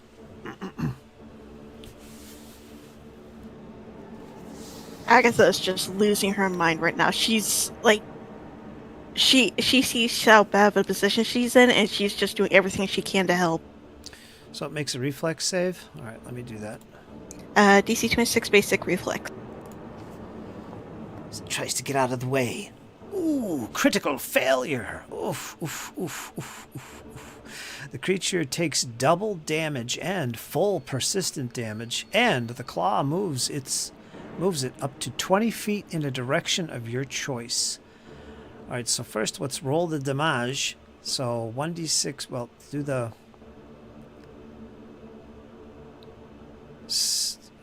doubled, so 12. Was that acid damage? That's acid damage.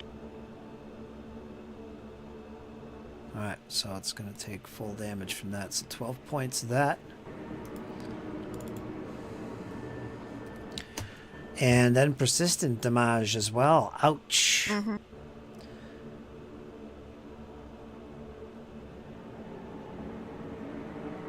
Is there nothing to drag? There it is. Let me drag that to him. It's 1d6 persistent acid damage. It takes full since it was a critical fail.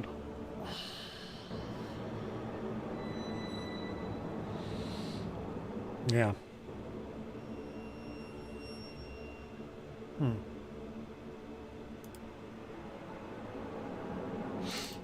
let me just do this. Alright. Alright, that's that. Now you can move him up to 20 feet. Okay. Just ping where you want him to be. As it whips him across the battlefield.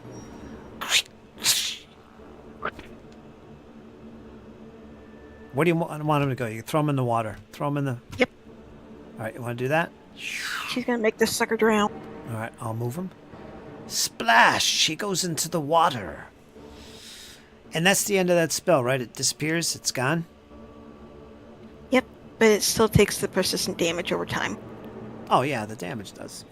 I know that. It's not a sustained spell or anything, is what I'm saying. Nope. Okay, so you're almost done. Free action to drop a spell, I think. So, you got one more action left.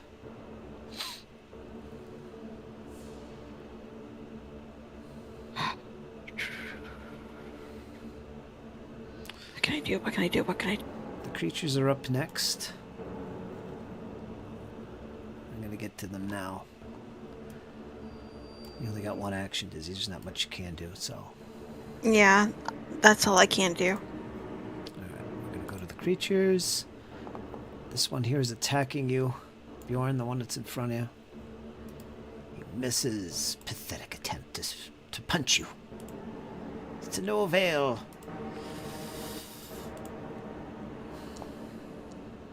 It is prone. Mm-hmm. And he tries to kick at you again. Nothing. This creature right back here. Well, let me check one thing here.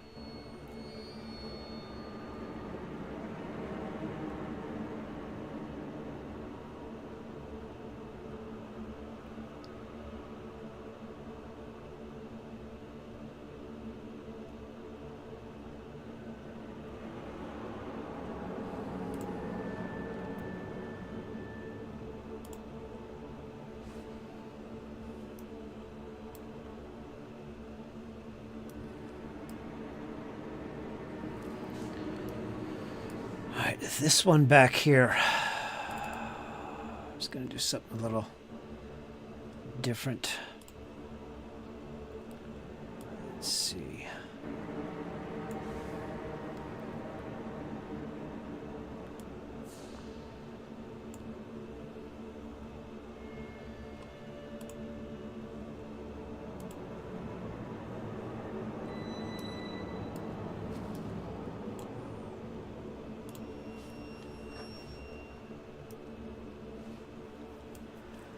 That one's in the water.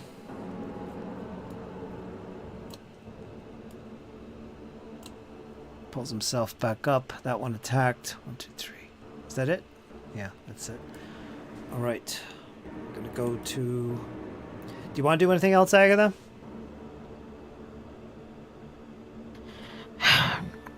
Her last action is she's going to move to take a hold of the rope. What rope? Not the rope, but the Chain? chains. Okay. Next is Cypher.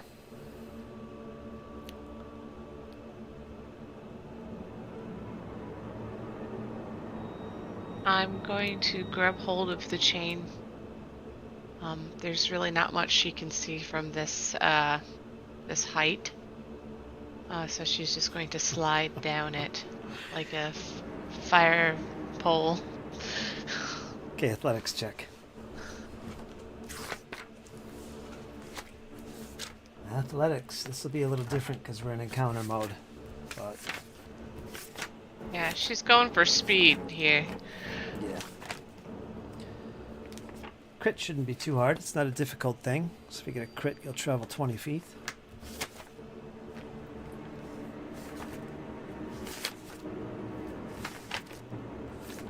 With each check.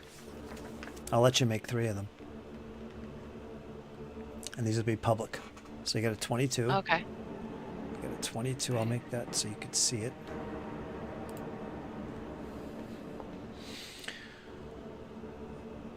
And a 25. And then the third one. And 17. 17. You're going to get 20. I do. What? Okay, go ahead. What did you want to do? She's only sliding down to the point that she needs to before she can just jump off. Because I have catfall, so I can at the very least only have to travel about 90 feet because it treats falls as 10 feet shorter. I'll tell you how far you get. You're going to get 20, 40, 50. Is that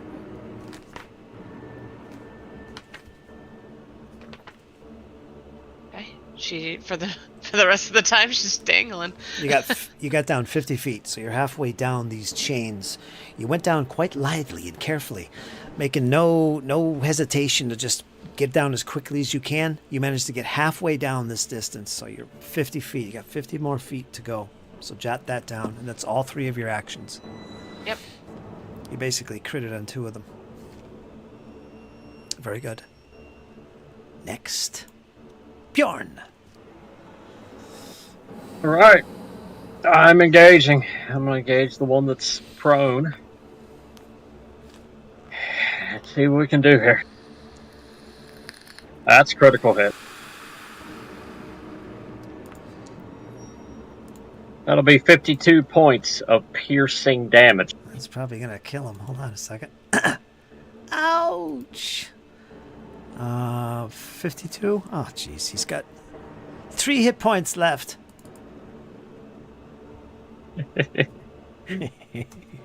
Yeah. Almost.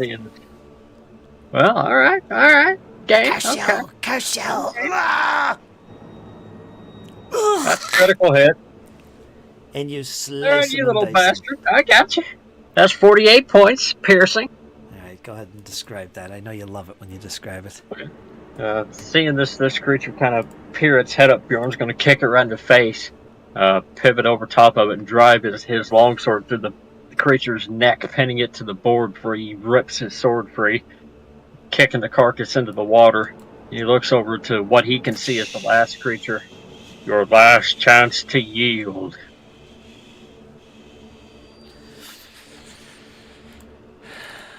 And then he's actually going to take a 5-foot step backwards, back onto the platform in case the creature comes to Martova. He can intercept. Make an intimidation roll. Yes, sir. A public or blind? Make it public.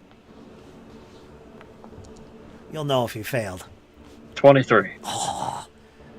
double check and see what the DC was again.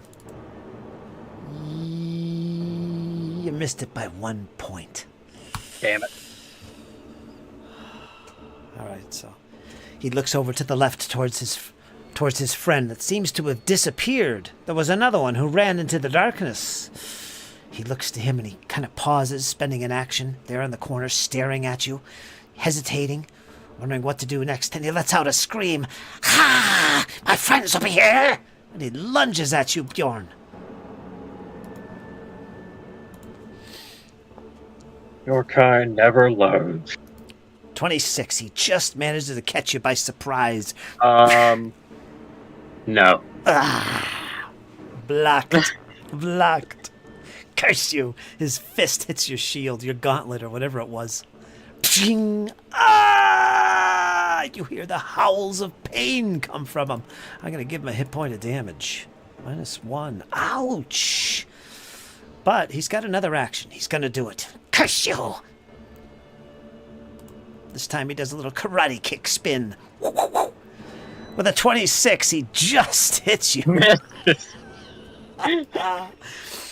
Oh, now what did you use? What did you use now? I used reactive shield. My shield is raised. My armor class is 27. Oh, that sticks for the rest of the round? Uh-huh. Oh, all right. Because it basically gives me the raise the shield action. Curses. Clang! His foot stubs into the shield, and he lets out another horrendous howl of pain. His bare foot, he broke his toe almost completely off. And he kind of stumbles backwards. Yeah, okay, so much for that. Actually, that was out of turn, wasn't it? Yeah, it was out of turn. Well, that was his turn for the turn. Draug. Yeah, Draug still stays in the shadows, peering out into the darkness. Martova, that leaves you. In Martova. All right, let's get Finally to you. just- Hold on. You got to hold your breath. You can't speak. You can't do anything. You're choking. Oh. You can hold your breath for 5 plus your Constitution modifier in rounds.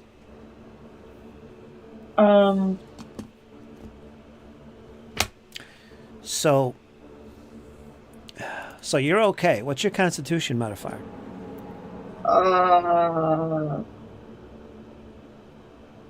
How do I check that? Oh, Page 1 of your 0. character sheet. All right, so 5 rounds. So you held your breath for 1 round. You got 4 more rounds of holding your breath before we have to be concerned. Now let me double check what's happening here. You're suffering from this. Let me see. All right, you get another savings throw. You're going to continue to make savings throws for this. Okay. All right, so go ahead and make another savings throw. The DC is 19. Okay. Is it a fortitude save? Or... Mm-hmm. Okay. Public? This will be public this time. Ooh. That's critical success. Hockey a loogie, kid.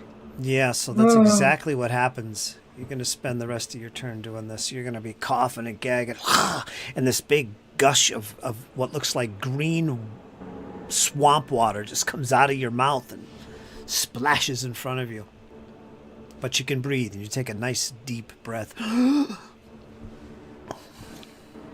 There's something about being in the presence of these creatures. That's what you sense. Bjorn, you kind of got that same feeling. So when you turn back and see her belch out this water, you get the feeling that, yeah, I was feeling that too. Something is odd about this place and this swamp. That is water, by the way. Okay. Good job, rookie. All right, Agatha, you're up.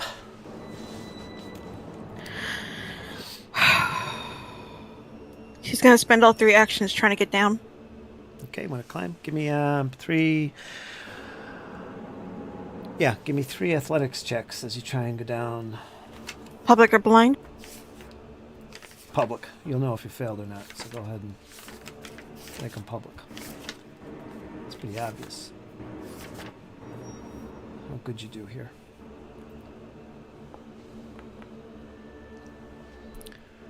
All right.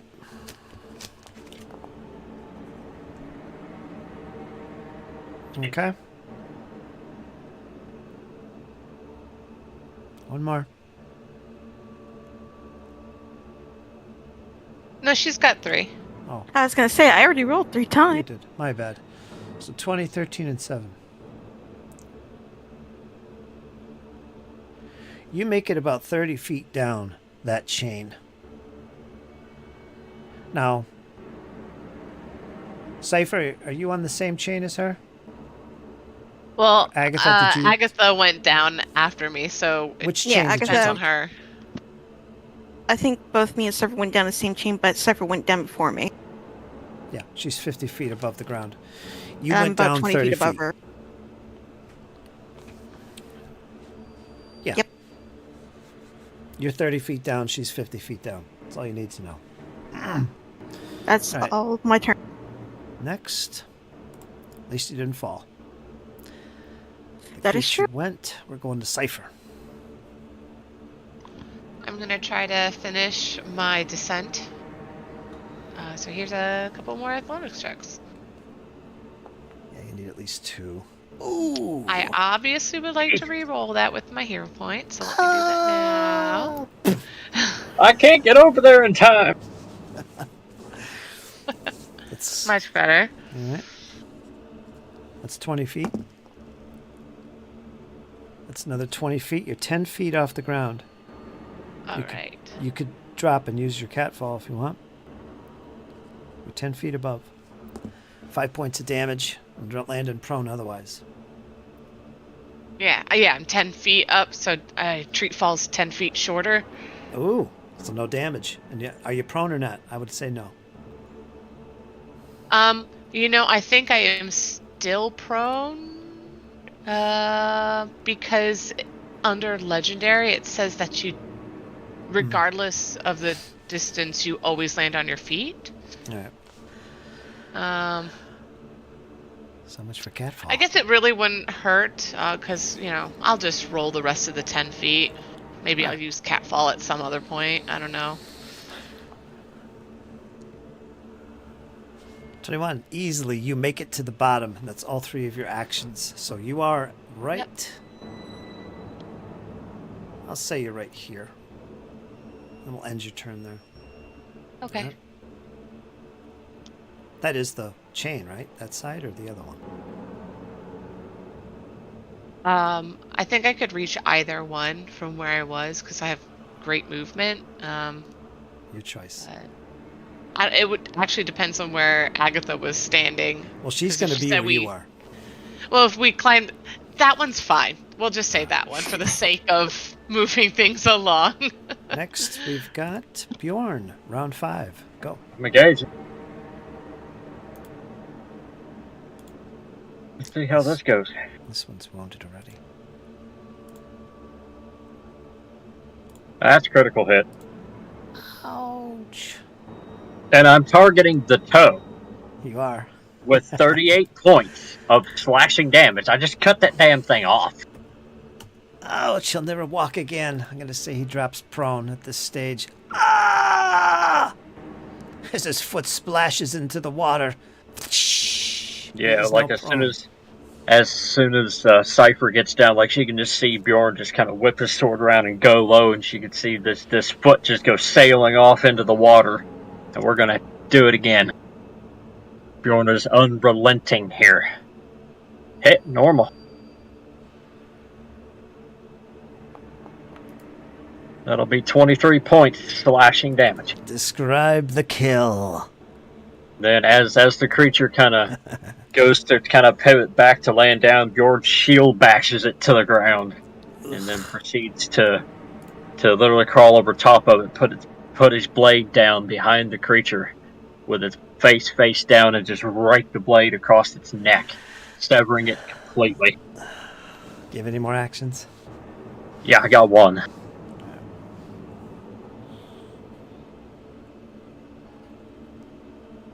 Yeah, Bjorn will just kind of point over to the door. He went that way. Okay. Draug, As I see everyone has you're in the finally darkness up there. started to descend down, I mutter something to myself and walk over to the hole in the floor and start climbing down. All right. You can give me 2 checks as you grab hold of the chain and begin to descend. 2 athletics checks. Okay, that's a fairly easy climb. You're going to make either 10 or 20 feet and possibly fall, but we'll see. Okay, make a second one. Oh, sorry, private roll for some reason. I don't know why. You got a 35 on that last there one. we go. Okay, fair enough. Let me reveal it to you, just for funsies. Thank So you. you're 40 feet down. So Mm. you got 60 more feet to go. All right, you're in a good position. You're making your way down. Weapons are tied to your back, both hands gripped tight. You're making good time. All right, you're done. Martova, Okay. you're recovering from that nastiness is what you're doing. Yeah. Martova's just gonna walk up to Bjorn. And then she's just gonna shakily put her hand on his shoulder and then look up at him and be like, "Thank you, Bjorn. I greatly appreciate you protecting me. However, there were a few times, I will openly admit, I thought you were going to get killed. So I do apologize for not stepping in that stupid lever system over there." Indeed. No apology necessary. Anything else? And no, and then Martova just kind of stands there with her hand on her chest, kind of staring down at the ground, trying to comprehend what has just happened. Right. And you see Cypher. She's right there too. I was gonna say she landed in the nastiness, but nah, that's actually where you stand. Yeah. Okay. You done? Yeah. Agatha? Gonna Give keep me moving down. Some rolls. How many? 3. Alright, incoming. You're 30 feet down, I believe. Okay. That's a critical fail. So hold on. Let's look that up. Oh no. You Oh, are, please tell me I have a hero point. Please tell me I have a hero. you're currently 40 feet. Hold on. Sorry. You're 40 feet down, so you're 60 feet above, and you roll a critical fail. You fall. If you begin the climb on stable ground, you fall and land prone. Don't forget you have a reaction called grab an edge. I was gonna try and use that. Yeah. Let me see if it actually kicks in with this. It doesn't make sense, but yeah. I guess that does apply here. I want you to drop and die. It can happen.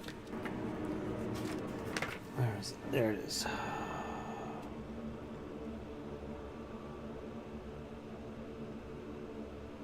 Arrest fall.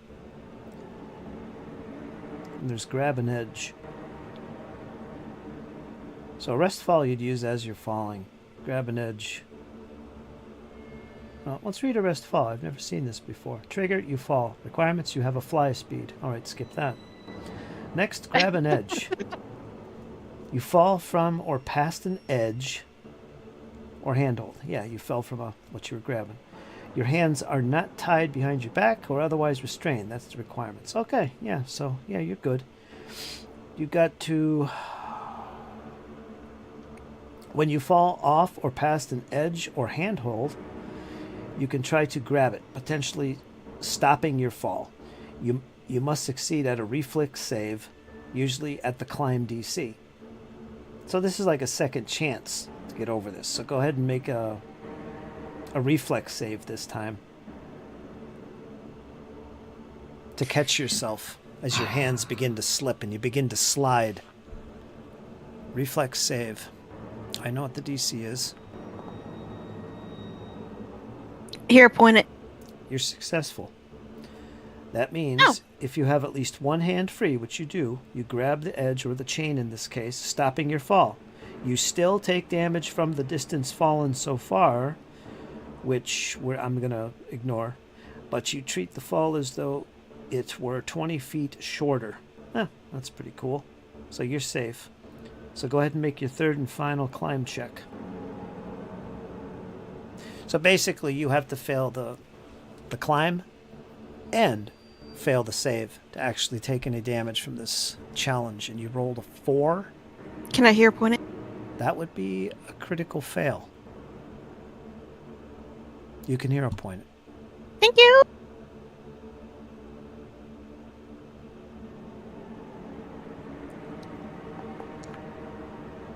There you go.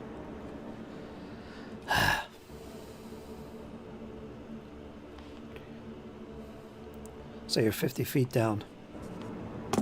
All right, so write that down. You're 50 feet down, or 50 feet Got up, it. however you want to look at it. You got 50 feet to go.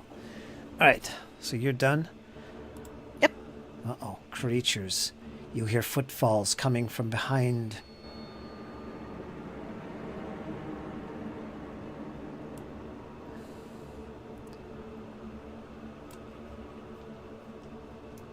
This guy. Now you're in trouble, you intruders! And he eyes you up. Cypher lets out a hiss and charges towards you. That's going to be 2 movements towards you, and then it's going to attack. Tries to punch you, Cypher. Nasty elf! It hits. I need you to make a fortitude save. Cypher.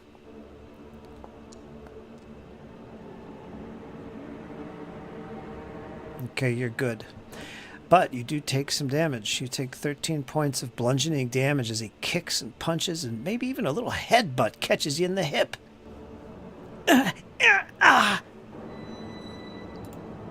that's not all. You hear more footfalls coming.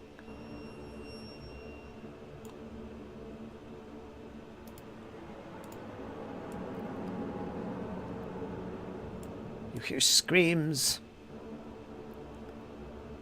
This one gets to right about here, and it's done. It's another one of these creatures, although he looks a little bit old and crinkly, Martova.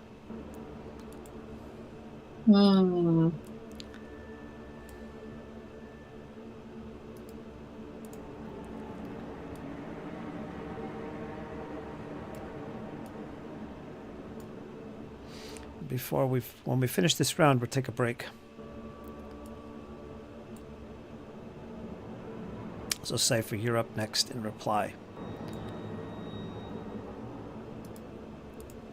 So there, that's what you're facing. So 1, 2, 3, 4 of these creatures have just made their appearance from behind you. One of them made an attack on Cypher, and they're done. We're going to go to Cypher, who's going to conclude the turn, or the round, and then we'll take a break.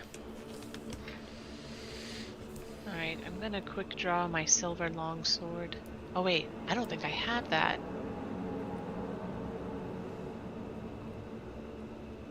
Bjorn, whose sword do you have? I have Karma's. Karma's. And I think I gave Karma a regular longsword because I had like From your 2 bag. of them in my pack. Okay, so then this one is mine. 'Cause Yeah, otherwise like it you wouldn't gave have been an her- option to pick it up because otherwise I have it as dropped in my inventory. Yeah, Okay. 'cause she gave me hers, and then you gave her a regular longsword from your bag. Yes. Okay. So with my longsword, I'm going to splash at this foe. Yeah, get him, Rachel. I didn't mean to send that blind. That's from the previous fortitude roll. What did I get? 23. I get a 23. It's in the chat. And you needed a 21. All right.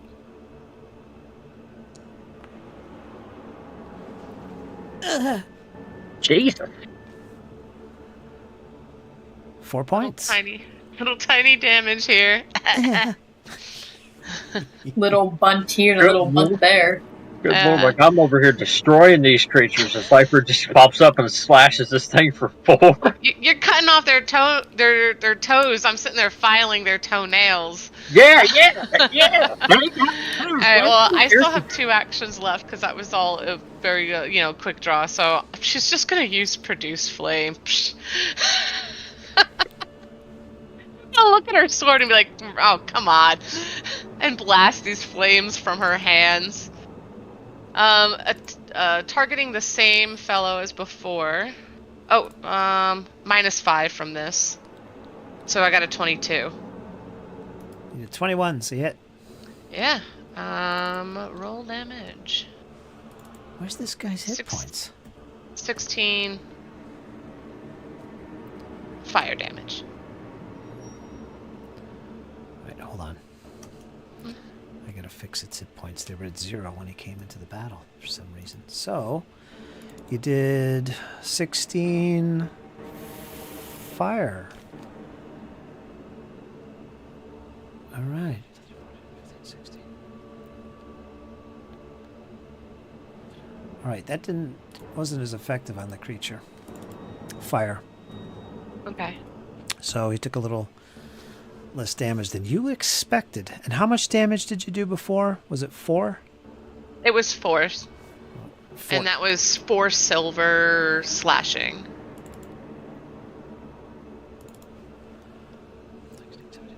All right, so minus 20 in total.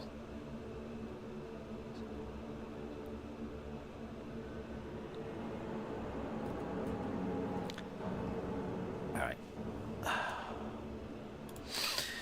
All right, not bad, not bad. Did good. Okay, is that it? Yep. All right, we'll go to the next round. We'll start with Bjorn, but we'll do that when we get back from our short little break. It's time for a break.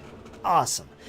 And everybody gets a hero point, all right, to start this next session off here with us. So everybody give yourself a hero point. All right. All right. Including you guys on the chains, dangling away. Heroic climbing indeed. All right. All right, folks, we're going to take a short break, 5 or 10 minutes. We'll be right back for part 2 to the session. Things are looking, I don't know. Could be dire, could be fantastical. We'll see what the party does next. Be right back.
All right, here we are, part 2. I'm gonna jump right into this.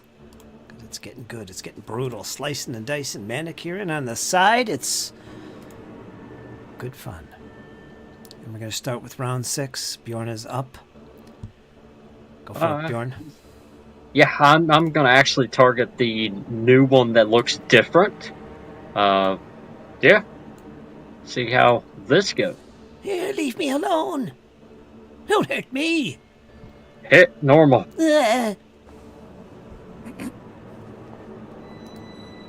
That'll be 16 points of slashing damage. 16 it is. Gets through, you cut him. Pretty good. And then Bjorn's gonna target the one up top, the one that's right beside him. That's critical hit. Okay. 38 points slashing damage. Ah! His bare foot. You cut his foot off. Yeah, like I just stabbed him in another toe. And then the one down here on Cypher, Bjorn is actually going to actually speak up and Sackroth, you should run while you can. You will all die here. And I'd like to attempt to intimidate him. Go for it. DC is 23. Nope, 15. Not good enough. Not going to waste a hero point for it. You don't faze me, human! Get him! Was that the old guy? Nah, it was this guy. Oh, gotcha. I was going to be like, wait a minute, that sounded a lot like the old guy. They all sound old because they look old. Look at him. He's all crusty and... Oh, a bunch of old farts. That's what they are. I don't know what they are. Draug. You can make your climbs. Draug will climb. Here we go. I think you're 40 feet up. Yep. 60 feet down, so... Make one check. Ooh, that's a nice 20 down. So you're 20 feet up now. There's your second check. You are on the ground. You have one action left. You land right here. No problem. I will stride here. With my last action. Okay. No, actually not. I will go back and I will put my... take out my weapon. Yeah, it's good you did that. I was going to make you do a tumble through there. Yep. Okay, next is Martova. Oh boy, okay. Alright. Holding the line with Bjorn. Yes, Cypher. sirree. Alright. Let's kick some butt today, why don't we? Alright. I'm going to take out my scimitar. Okay. So You got a torch and a scimitar. yeah. It's okay. Alright. Now I just do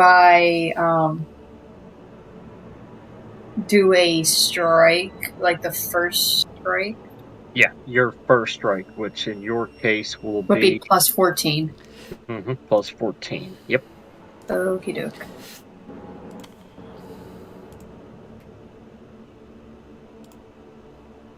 Uh, 31. Hit.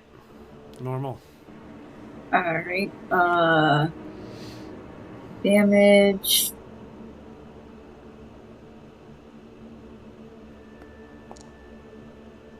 $11. Slashing. Okay, you hit him. You hit him good.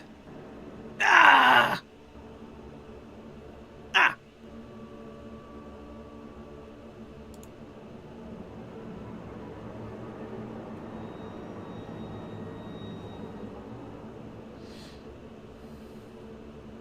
Anything else? Okay. Can I slash him again? 'Cause that was a... Was that a... That's a Only- one action. which It was your is. second action. So you can just go down to where it says +9. +9, and then Okay. click on that, and then hit roll. Okay. 20. Yes. Okay. Alright, that's it. The more times you attack during your turn, the harder it is to hit somebody. It's a -5 on your second attack, a -10 on Okay. your third and subsequent attacks. Yeah. Unless you got agile or weapons like that, and it's not as bad, and so on and so forth. But moral of the story is it's harder to hit the more you attack during your turn. Alright. So you get one more action. Actually, I think. Well, wait. You could try and intimidate him. You could attempt to grab him, shove him. You could. All these count as attacks, though, so they'll be penalized as well. Yeah, I'll you probably just step back. All right. A 5-foot step. Ah, All right, okay. that's okay. Yeah. A 5-foot step prevents attacks of opportunity on you. It's a Okay. defensive move. A full Yeah. stride, if the creature has, actually they're called a retributive strike. If the creature Yeah. has that ability, like fighters do, they can attack you as you pull away. So you got to be careful. A 5-foot step allows you to do it and not provoke any of those types of attacks. Alright. So you did a little 5-foot retreat, basically, a little step, Okay. so as not to be attacked, because you don't know. Yeah. Alright, so that's the end of my turn. Agatha?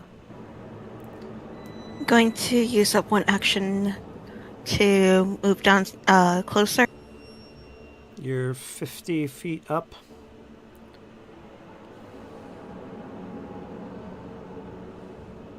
Son of a bitch. That's a fail. Go ahead and make another check.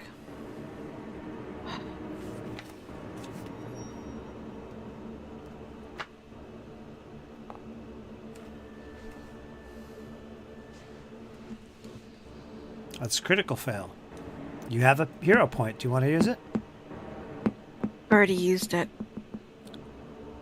I gave you one right before the break. I did not hear that. I didn't even know that. Okay, You my get bad. one. So go ahead Alright, and I'll make use the another hero point.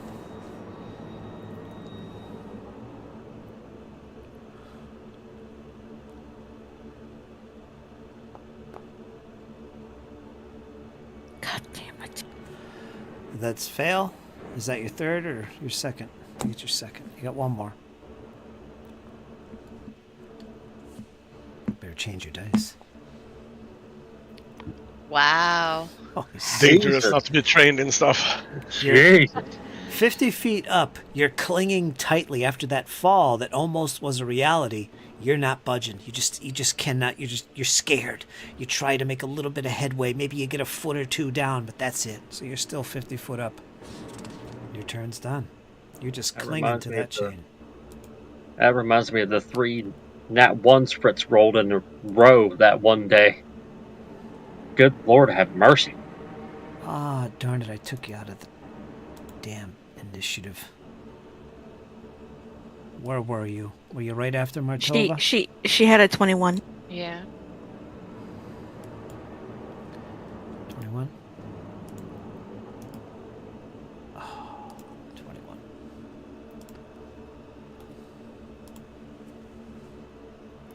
Okay. That's the creature's turn.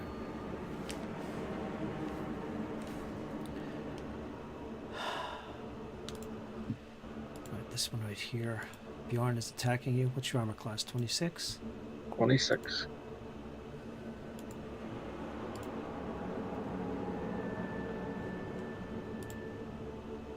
But I can change that at any time. Alright, the first two attacks failed. It's going to try and...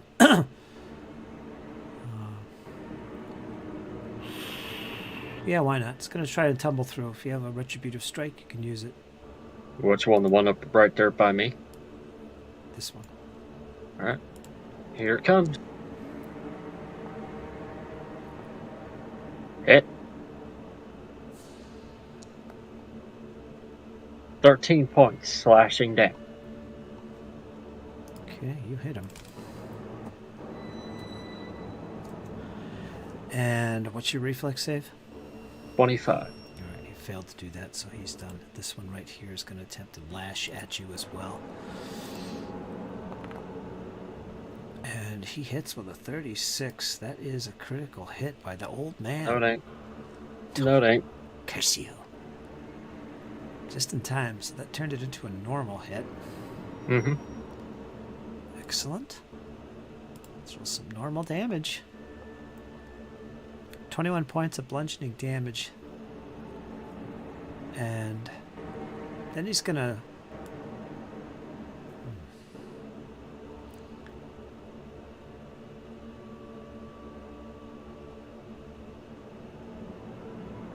He's gonna slide in here. Reactive strikes. He went diagonal. You couldn't catch him. He moved Or into your zone. attack opportunity, rather. I was going to ask, do you have... He's not actually doing anything. The only one that could would be Bjorn, but he used his. Fred does have reactive strike. Yeah, no, yeah, attack of opportunity. A creature within your reach uses a manipulation action or a move action, makes a range attack or blah blah blah blah. Okay, what's Leaves your a reach? square What's your range? 10 feet. Oh, okay. So he will Alright, get go hit ahead. if he moves. You do get it. Get him, Fred. And it's off I, guard too. I apologize. I stepped off for a couple moments. You're good. -2 demerits. Boy, you're building them up, Cat. Oh. You're alright, I'm teasing you. 19. Wait a minute.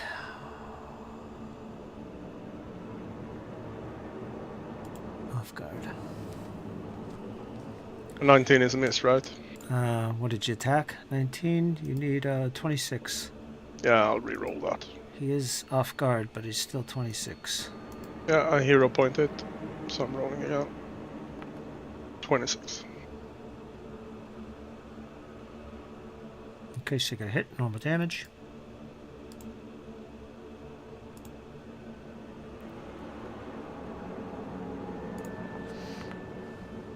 Ah! 14 damage with the demon glaive. Minus 14 slashing.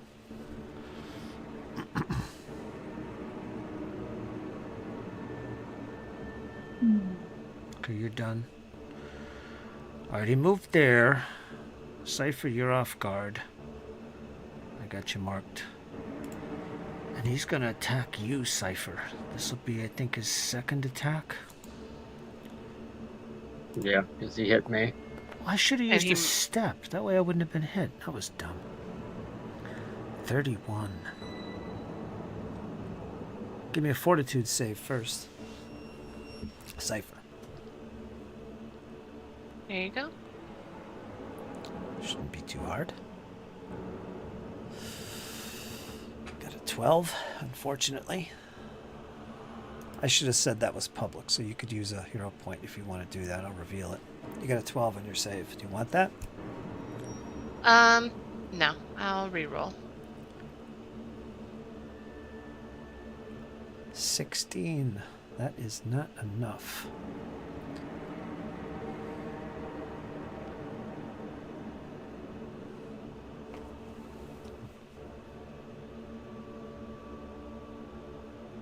Okay, what happens?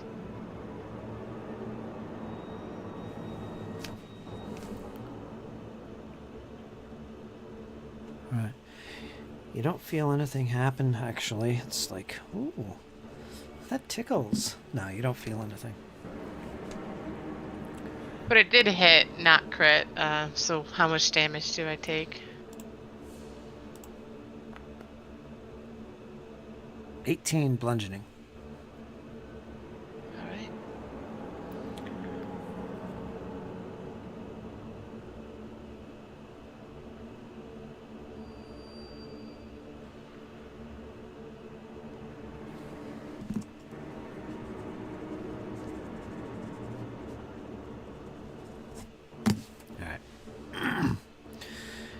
Okay, he's done. We're going to go to this creature here. He's going to attack you, Cypher.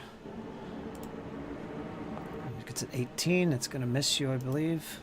Going to do another attack. They try and clobber you guys with fists and kicks. They don't really have any weapons.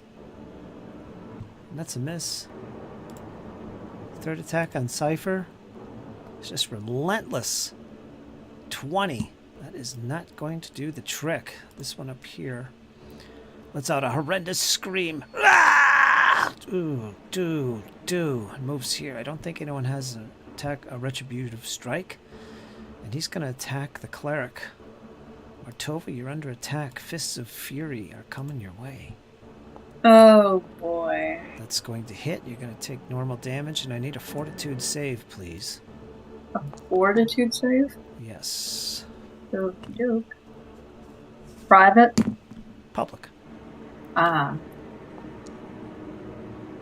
Oh no. Okay, you got a 15. I'm going to keep that.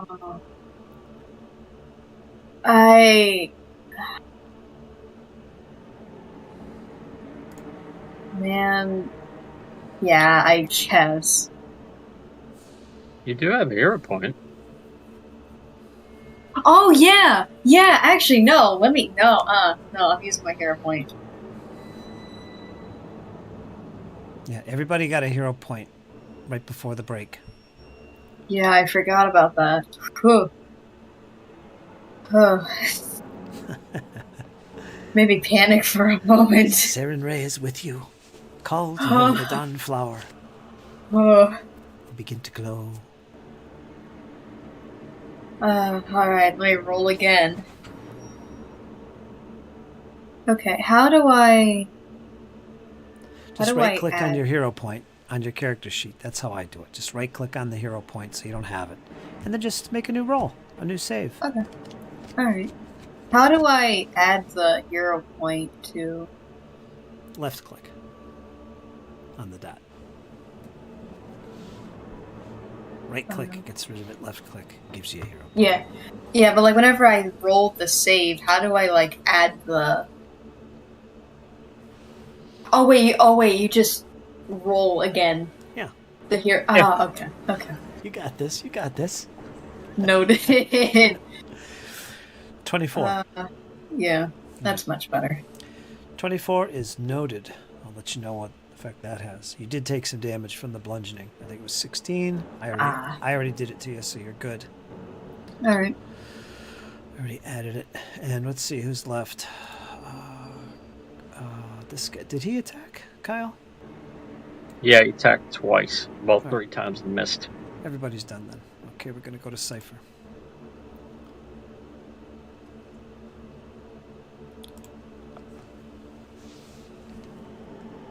So she's gonna start by casting Dirge of Doom. Oh my. That thing. Yeah. Ooh, pretty. Letting Wow, her that's trippy. song echo through this cavern. Alright. Okay. And then Wow, she's that's gonna trippy. take her other 2 actions. Oops. To get out of there.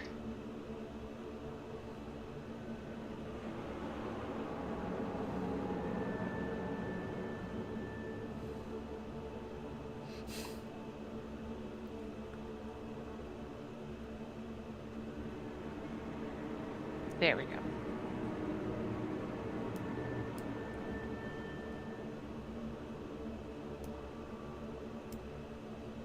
Actually, she'll go just this far, and with her other free hand, she's going to take that whip out. Quick draw. Yes. Yeah. And strike at this one. I love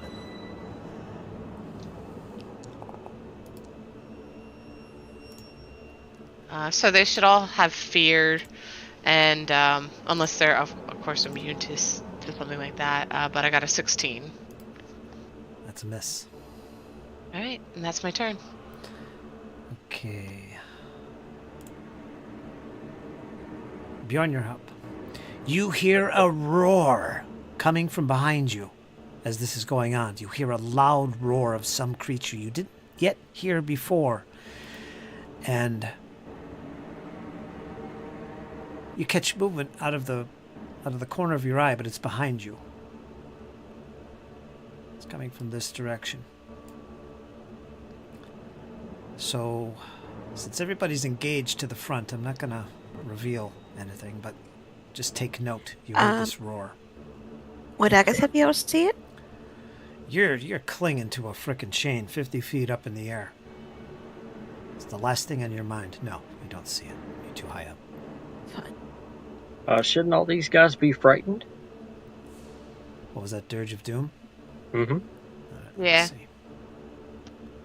Dirge.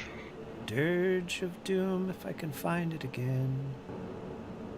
There's frightened. One. They begin to cower. And I'm going to attack the one in front of me.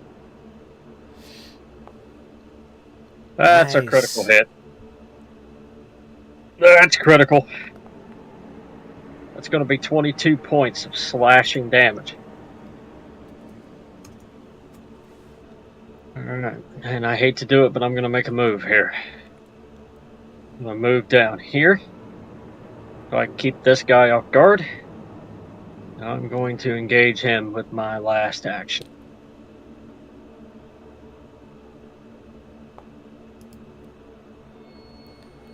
$33.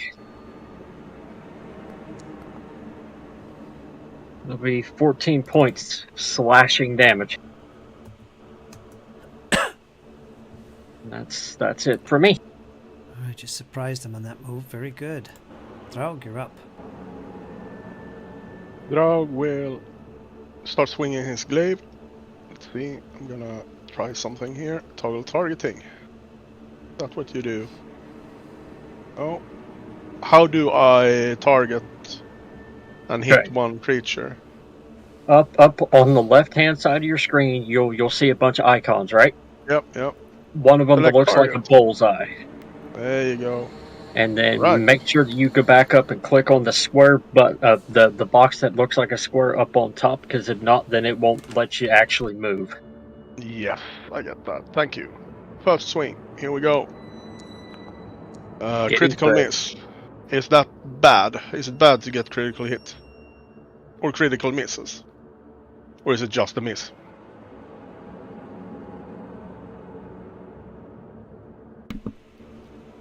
I'm eating. That's Yeah. unless you're using critical hit fumble deck and stuff, it's just a miss. Doesn't do anything. Cool. I'm hitting him again. 30. It's a hit. There you go, Fred. No. There you go. Roll for some damage. 7 damage. Flashing.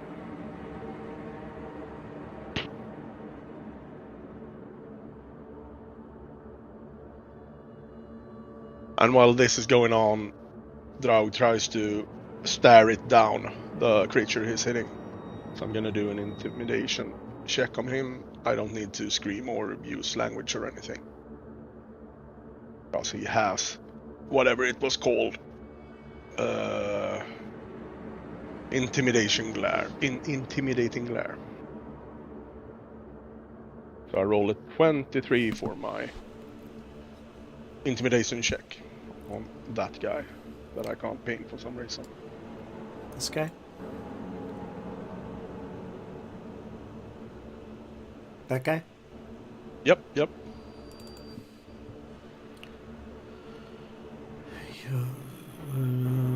Oh, he doesn't seem to be affected. He's totally engrossed in the combat. He doesn't pay you any Yep. attention. And that's Draug's turn. Okay, Martova. All right. You also heard something behind you, very close. It sounded like something not only roaring, but rattling a cage. Oh. Okay. Sounds very close by. There's cages all over here, so it's got to be something from a cage.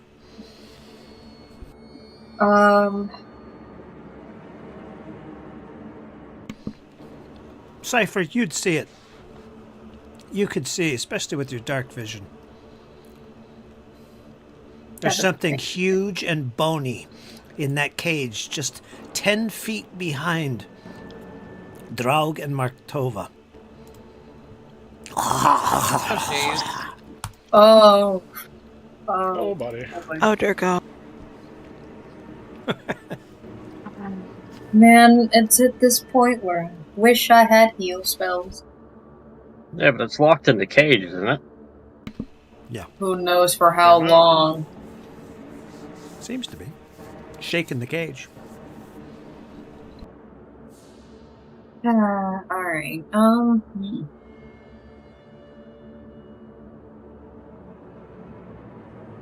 I gotta check here. Okay, I'm going to use guidance first. So, Put it in the chat.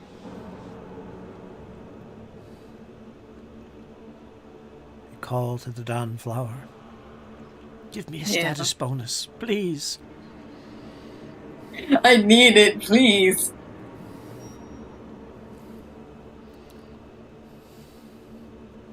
And then, let me see.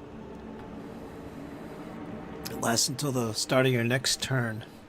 Yeah. You use that on yourself? Yeah. Okay. Gotcha. Alright, now I'm going to use my scimitar again.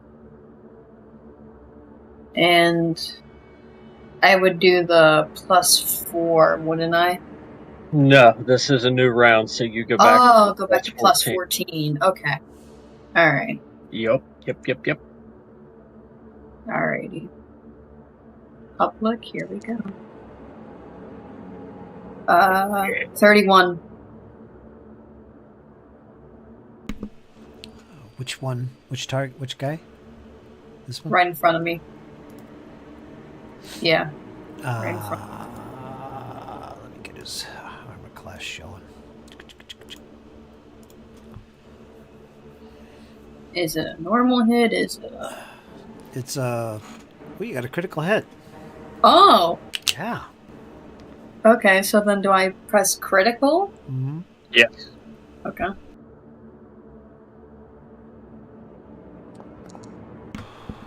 $16.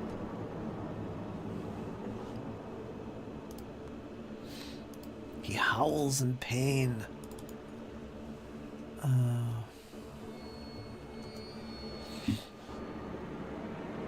Alright, and I still have one more, so... Actually, I probably shouldn't describe it that way. These creatures, as you cut into them and brutalize them, they don't seem to react. I know it's the opposite of what we've done so far, because it was good fun chopping off feet and stuff, but they don't seem to react to pain. You're lobbing things off and they get angry at you, and that's about it. Yeah, the pain thing I don't think would... Ow! You know, that wouldn't be a thing. My bad. Alright, I'm going to hit the one in front of me again. So, +9.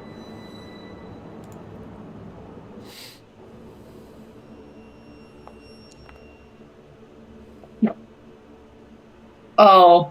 Nope. Nada. Not even close. Yeah. I saw the 2. I'm like, nope. That's not even gonna... Do you have one more action? No, because I used guidance. Okay. So, I used up all 3. Okay, Agatha, you're 50 feet up. Make your rolls. Athletics check. Come on.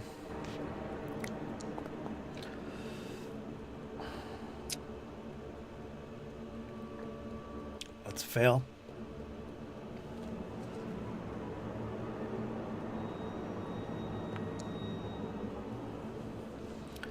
That's a fail. Stick.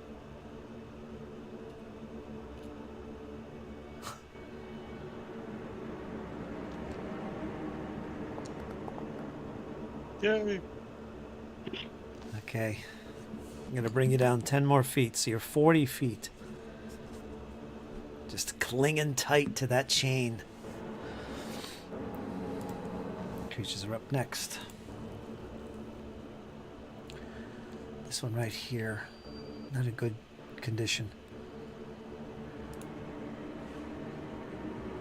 He sees you as an easier foe, Cypher. He saw you moving around him. He's gonna lash at you. You'll pay, he says in common and growls. And he moves towards you, and then he's gonna strike.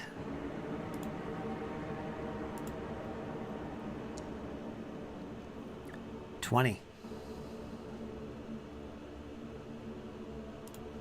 Oh. Followed by a 22. Getting closer, but nope. No cigar, so he's done. This one in front of you, Markova, is going to lash at you or try to punch you. Teach you. Oh. Gets an 18. That's a fail. Followed by a 26. Just enough. Okay, he's going to do some damage then. Here it comes. Bludgeoning City. You're going to take 11 points of bludgeoning damage. See, hammers down on you. That hurt. And do you speak... he's going to use common. He starts screaming in common all kinds of profanities and threats and how he's going to defeat you and your god, your pathetic god, this Dawnflower. He's going to try to intimidate you. What is your will DC? It's 10 plus whatever your will savings throw modifier is. Just add 10 to it. 26. 26. He gets a 9. He fails. It's a pitiful demonstration of a threat, if ever there was one. You kind of cackled, laughed to yourself. Yeah. I don't think you cackle. Did you cackle? Maybe you did. All right, he's I- done. Yeah. What'd you do? I would do a slight cackle probably if I could, if I would be allowed to. 27 against you, Bjorn. Your armor class is 24 currently. Yep, that's a hit. All right, that's the guy in front of you. He's going to roll normal damage. And he's going to do a solid 10 bludgeoning against you. Whoa, wait a minute here.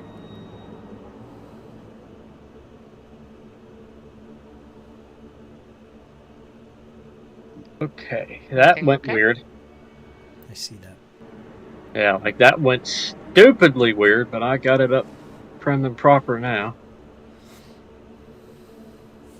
Get that back up. Let me get that back up. And there we go. Alright. 27 for the second attack. That will hit.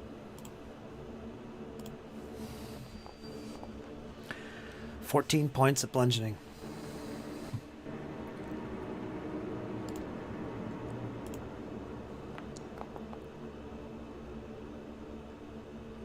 That one failed. Give me 2 saves.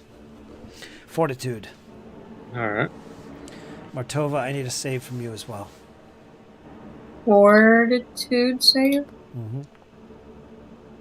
34 and 31. You're good. Okay. I got Yeah, your save. I'm You're fine. good. Alright. Next, we're going to go to this creature here, Bjorn. Or not Bjorn. Draug. Rogue. What's the matter with me? He's going to try and clobber you with some fist blows. Fisticuffs it is, you and your glaive. 31. That is... 24 AC.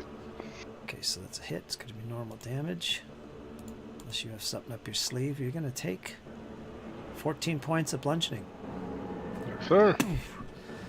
He's going to try and hit you again. This is the old guy in front of you. He's kicking and punching. 33. Oh, What is going on with the That's a critical. Yeah, I'm not seeing updating on the weird damage stuff. side of things? I'm seeing weird stuff happen on the screen. Like, I went to put in 14 damage and dropped me down to like 31 hit points. All right. 36 points of bludgeoning damage. Yep, I'm down to 53.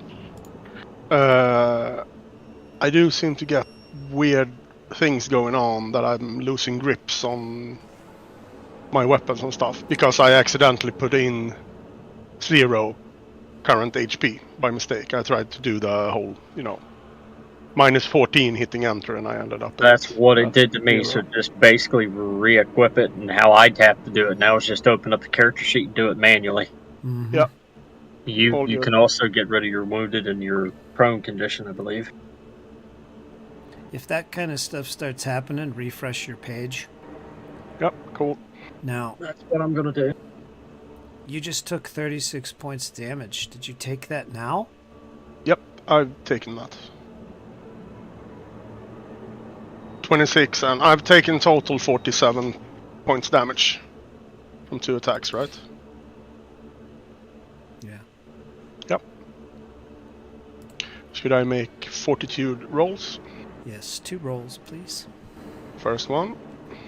Public, right? Yeah. Make it public. 36 for the first. Okay, you're good. 32 for the second. Okay, you are good. Top of the world to you. I think he has one more attack. His third. He's going to try and go for it. He seems to be making some headway on the big human here.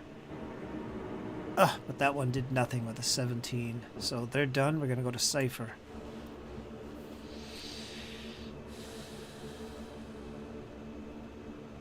He's going to strike this one using the longsword.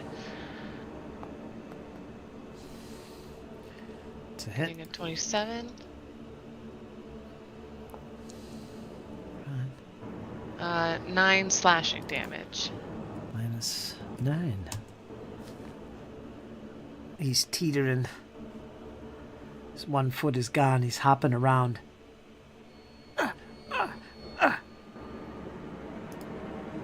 Alright, yeah, so she attacks the second time. I guess hitting, and this, it does 7 damage this time. That's too bad. So close. Describe how you fell this beast. She's pretty much just fighting for her life, slashing away. She's got her whip still in her other hand.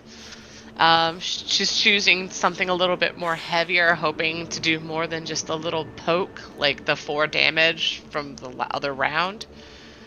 So she's just frantically slashing away. Girl nods in approval. And then with her final action, she's going to change. Instead of Dirge of Doom, she's going to cast Courageous Anthem, which is essentially Inspire Courage. So you can take the fear off of the enemies and add the Courageous Anthem to the allies.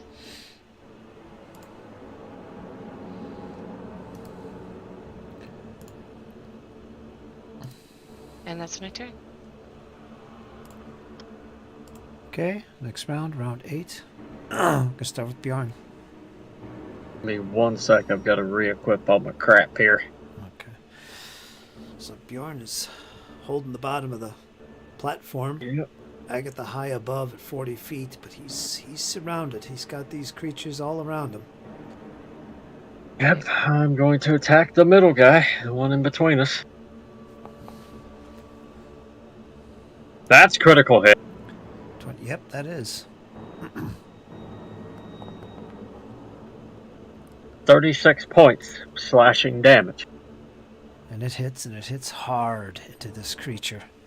Then I'm going to turn around and I'm going to give a little bit of this to the one behind me. That's a critical hit. Getting nat 20s everywhere.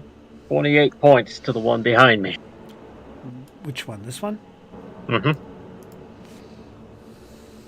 And then, just to piss it off, I'm going to cast Battle Prayer on the same one that I just hit. So I need to make a will save against that guy's will DC. So I need to make a religion check against that will DC. 24. 31. Success. So this will deal a D6 spiritual damage. 4.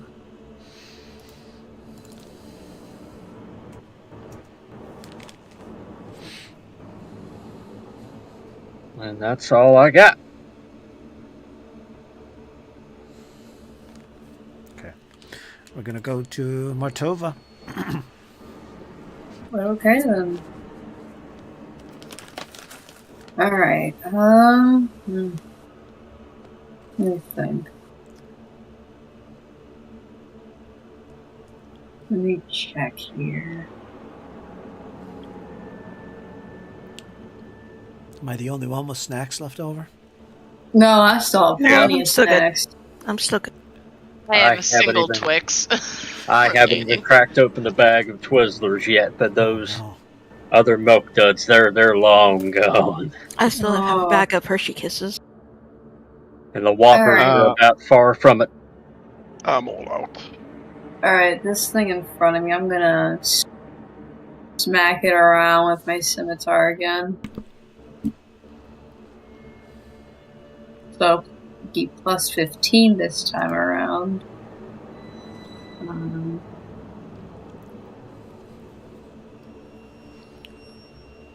Alright. are you using the token HUD to do this? Yeah, So you don't have to alright. open your Public roll, character right? Yeah. Yeah. Alright. sheet. That's a miss. By 1 point. I'll do it again. Be plus 10 this time, right? Come on, Siren Well, Ray is yes. watching. Hold on. Yeah, this will be the second attack. So you click that one. Alright. 10. Man! That misses again, doesn't it? Yep. Ugh. Swing. Ba-da-ba-da-ba. Third attack. Go for it. Oh, brother. 9. Nope. No Oh. success.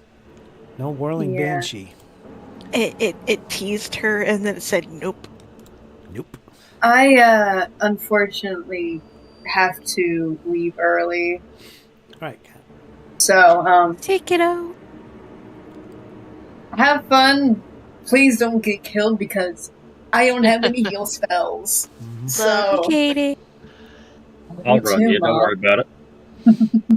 Alright, see you around. Have a Bye. good night.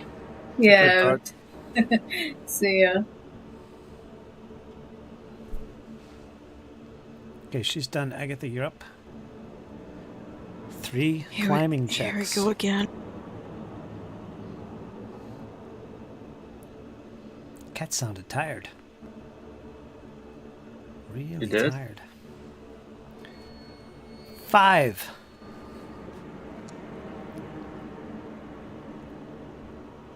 $15. That's a success.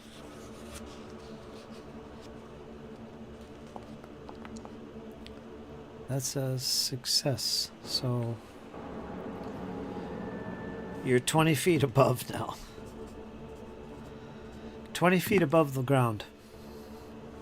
Your turn is done.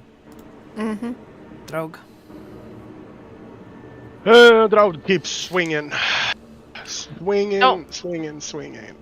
Raug, don't forget to add the Courageous Anthem to your token. I'll put it back. Thank you. Thank you. Because it gives you a +1 to your attack and to your damage. So every little bit helps. It does. Yes, it does. Yeah, he keeps swinging hard. 19, that's a miss. He strikes again.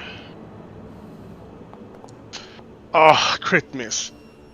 Can't seem to roll these dice. It's Glaive breaks in half. Does it?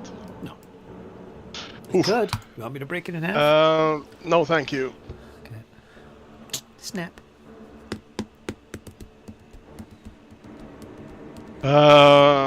He will try as his last thing to shove the creature in front of him. Shove it away into this square. So which one is it? Is it this guy? Yes. All right. Fortitude DC. Okay, go ahead. So it's an athletics check. 38 crit. There you go. Well, it's against his Fortitude DC, so don't target him for that. I don't know. Does it calculate it that way? I guess it Crit does. success. You push your target up to 10 feet away from you. You can stride after it. Yeah, I'm gonna push it to this square. That's cool. And I will stride after it, so I end up next to Bjorn. No longer flat-footed.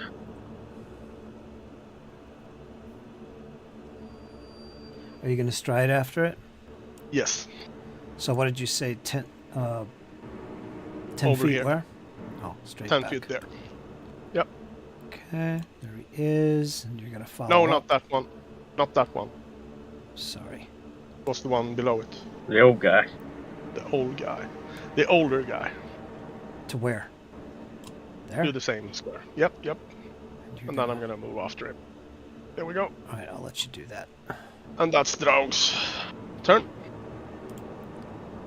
I think And the one in between him and Martova's flat-footed now. Alright, let me refresh the page. I created 2 Draugs. Yeah, sorry. That happens when we're I moved both myself. moving them. Every Yep. single time I've noticed. Happens with you and me all the time. Yeah. Yeah, it happened to me earlier today. And I was like, I'll just refresh my screen. I won't say anything. Mm-hmm. And it fixed it. Yeah, they have to fix that.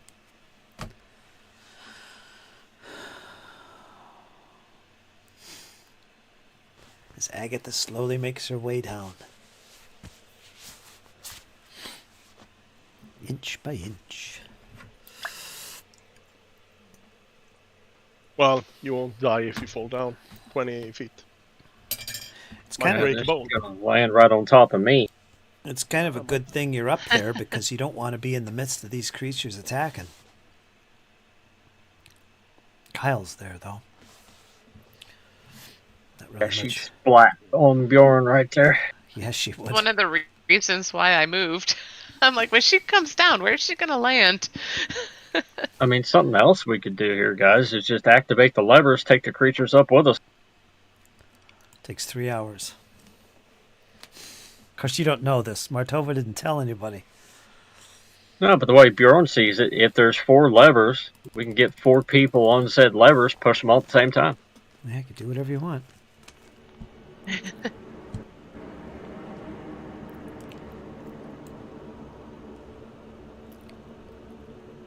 That it?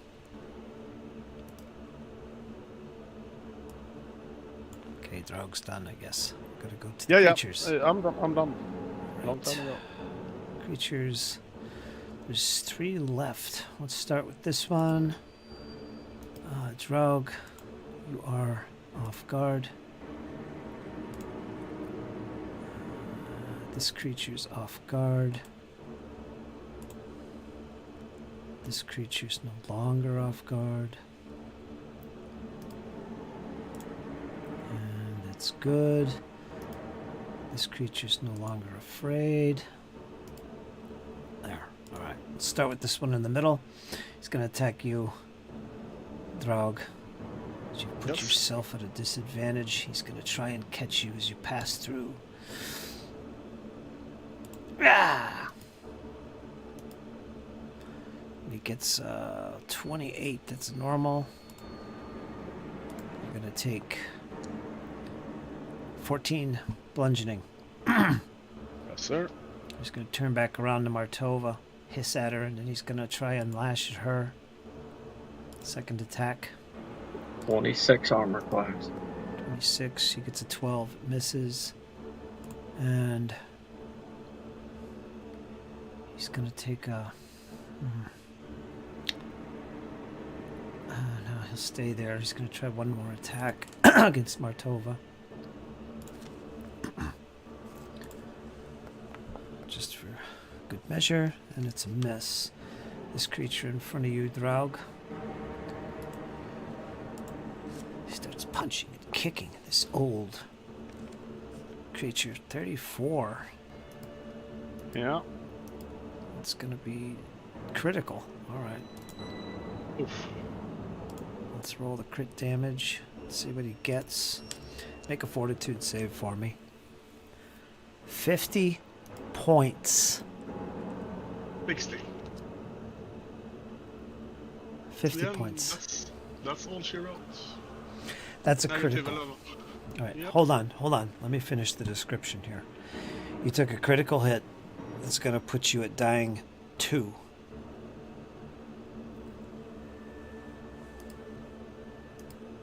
So let me do that for you.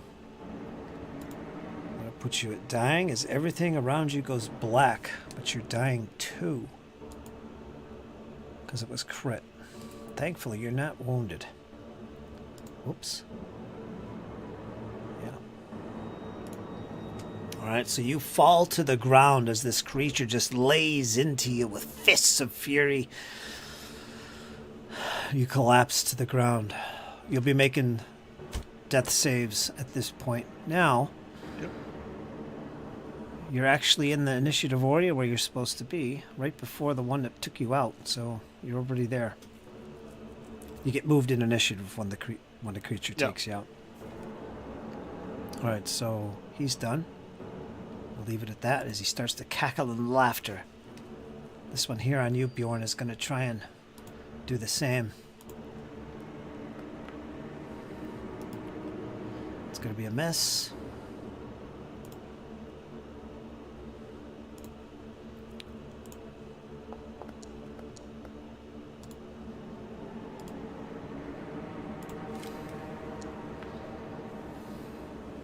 And don't worry about the save, Draug. I know I asked you to make one, but you died anyway. Yep, all good. Oh, he got a 24, which is a miss, Nope. but it's a natural 20, which means it's going to be a success. Yep, just normal though. So let's roll normal damage. 15 points of bludgeoning. These guys are just whittling at you. Yeah, but we've killed like 8 of them right now. About 5, I think. I think there's 8 in total. Yeah, you're doing good. You're doing good. It's taking a while.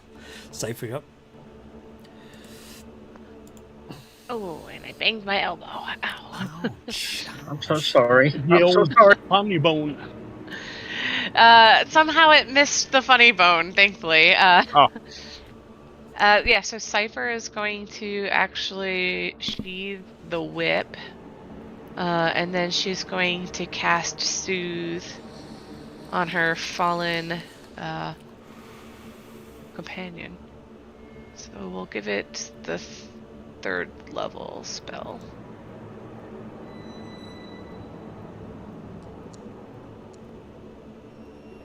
So that revives him 23. Okay, you got 23 hit points. You're no longer dying, but you're wounded 1. Badly Yeah. wounded. Did it automate that and for you? I did. I clicked it. I added it. You added the wounded? No, I added the healed. Let's see. Am I wounded? Yeah, I am. Yeah, it automated all that, Kyle. Yep, it Pretty did. cool. yeah, you can take the anthem icon off, though, the one with the flexing muscle. That we is go. no longer effective. And that is my turn.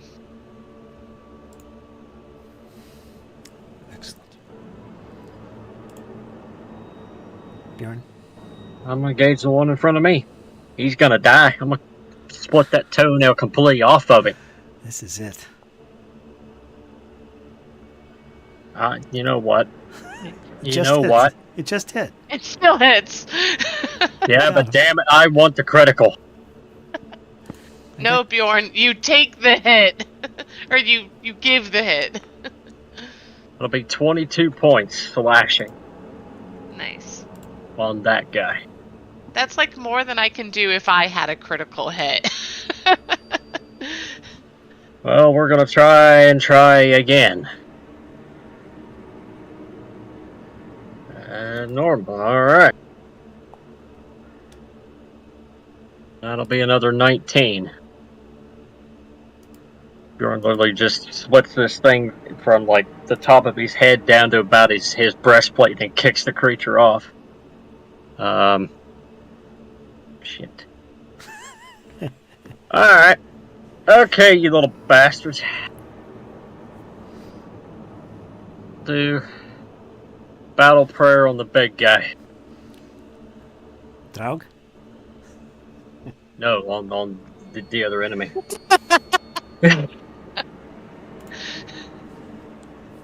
Why? Because I can.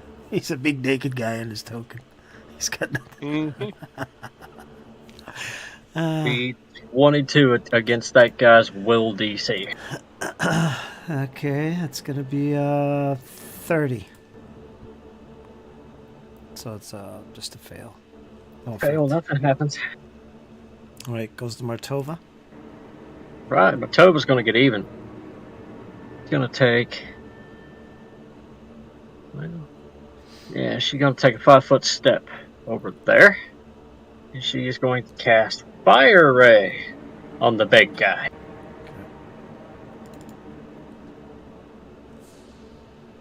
I don't know how this is gonna go, but we're gonna find out. That's a hit. Okay. So this will be 8d6 fire damage for a total of 27 points of fire damage to that guy. It only did 17. Uh-oh, it's not working again. Damn it. Let's see if it... No, okay. I have to do it manually. So it took 17, so...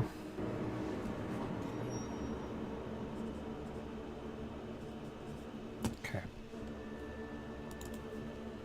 It's got some resistance to fire. And that's all for Martova. All right. Agatha, you're 20 feet up. Here we go again. Here we go. Do. We got this. Come on.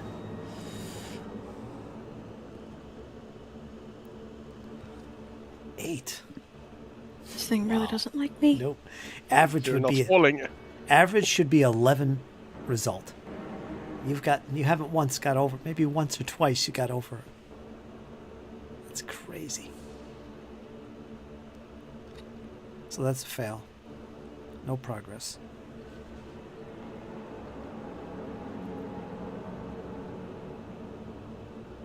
Fuck's sake. Just roll it, Dizzy. I was gonna use a spell instead. I'm getting tired trying to do the athletics. Alright. Let's see here, what can I do? How I'm far not- up are you, Diz? She's 20 Since feet. Jump down. Since I'm can- within You'll take You 10. could just fall, take the damage, and then second action. Well, fall is a free action. You release the chain. I'll take the fall damage. All right, you're Yeah, gonna and then land on it's- Kyle. Does he get a reflex save? I'll give him a reflex save. I'm assuming she screams. Get No, out of she's- the way! Nah, she's not gonna scream. She's just gonna let go. 29. I aced that bitch.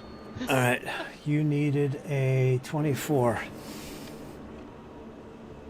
Needed a what? You cut out. You needed a 24, so you're good. So you dodge out of the way. You're going to fall to the ground. You're going to take 10 points of bludgeoning damage, and you're going to be prone. Can you hear me? Yeah. Yeah.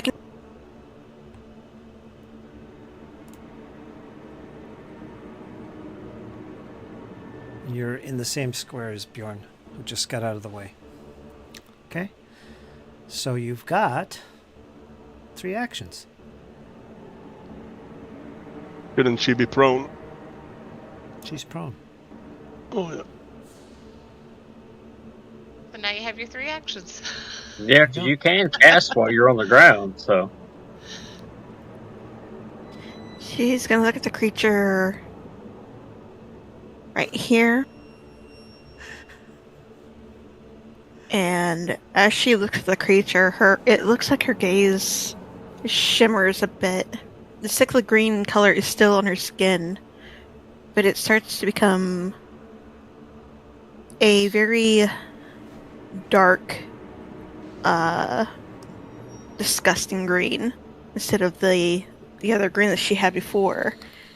And as it looks like she's trying to reach out towards the creature, but as she's doing so, you'd start to notice these tiny little bubbles start to form underneath the creature's skin as she casts Worm's Repast.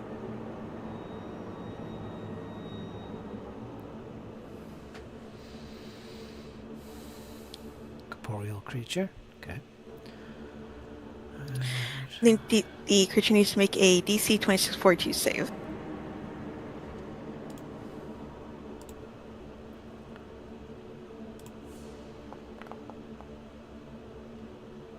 Failure. Takes the initial. Target takes full initial and persistent damage and is off guard due to the pain for as long as it takes persistent damage.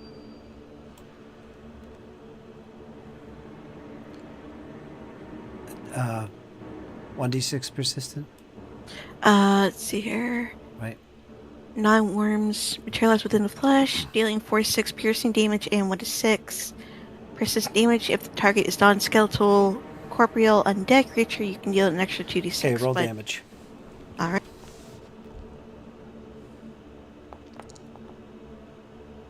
$13 points.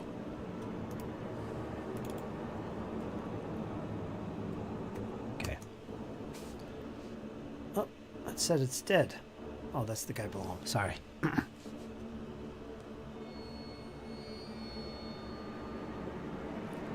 Okay, you got 1 action left. Alright. Just stand up and get rid of your prone. That guy's next to you. What can I do here? He can attack you and you're easier to hit. She's going to cast Guidance on Bjorn.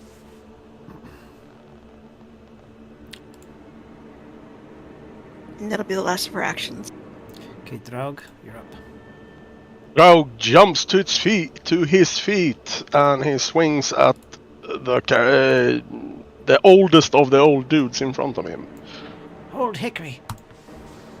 Oh, I need to pick up he actually picks up his weapon first. There we go. And then he swings at the creature in front of him. So And misses! Okay. 1, 2, 3. That's it. Cypher. Next is the creatures. Let's do this guy in the back. He's gonna attack Agatha.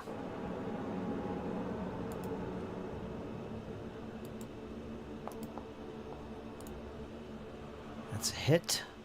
He's gonna clobber you, Agatha. He sees you, surprise him there. Landed on your back. 14 points of bludgeoning damage. He's gonna do it again.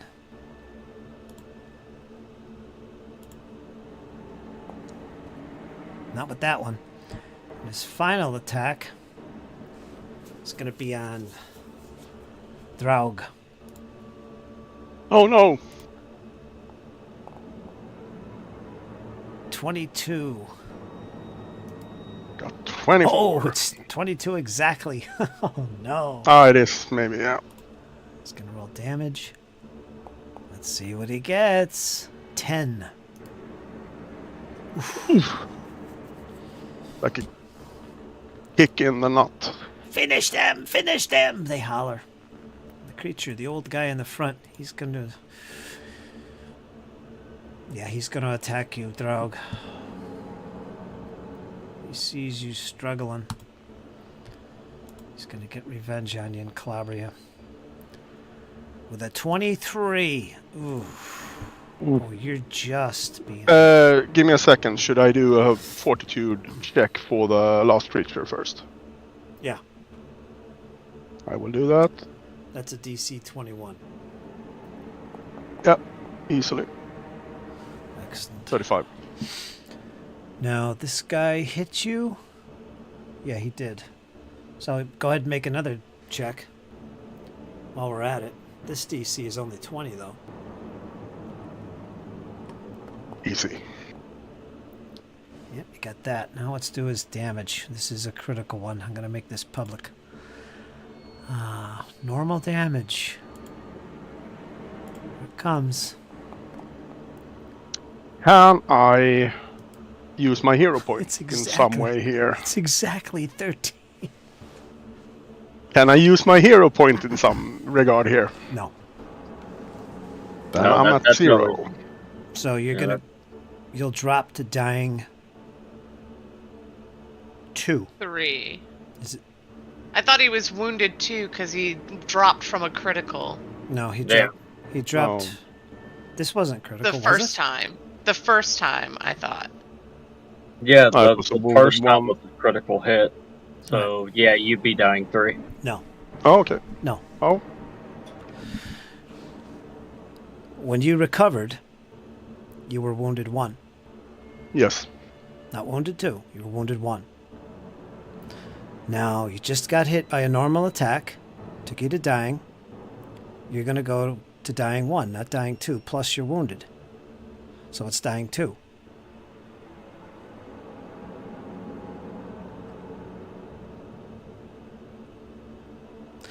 Now, if you fail your savings throw, you're going to go to dying 4. Yep, yep. And that will effectively kill you. Yep. That's the way the remaster works anyway, which is deadly. You don't want to be wounded when you go down. Did I forget anything? I do not know. I don't know the system. Kyle? Sounds about right to me. So he... Dying 2, wounded 1, then he went back down again to a normal hit. So, yeah, you'd be dying 2. Yep. But if you fail your next save, do you have any hero points? Yes. All right, you can use that during your turn to stabilize Yeah. at 0. Yep, yep. So you're okay. If they don't hit me again. Well, you dropped. I don't think he's going to bother with you. Nah, he's got Bjorn to think about. He's going to focus on you, Bjorn. Is this his second or first, third attack?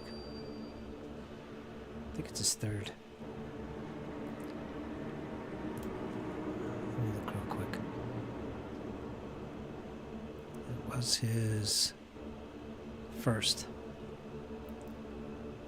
Yeah. This will it was be his first. second.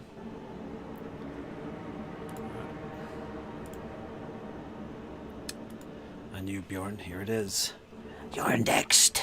I'll get you. 34. Hit, not critical. 34. Damage. 19 points.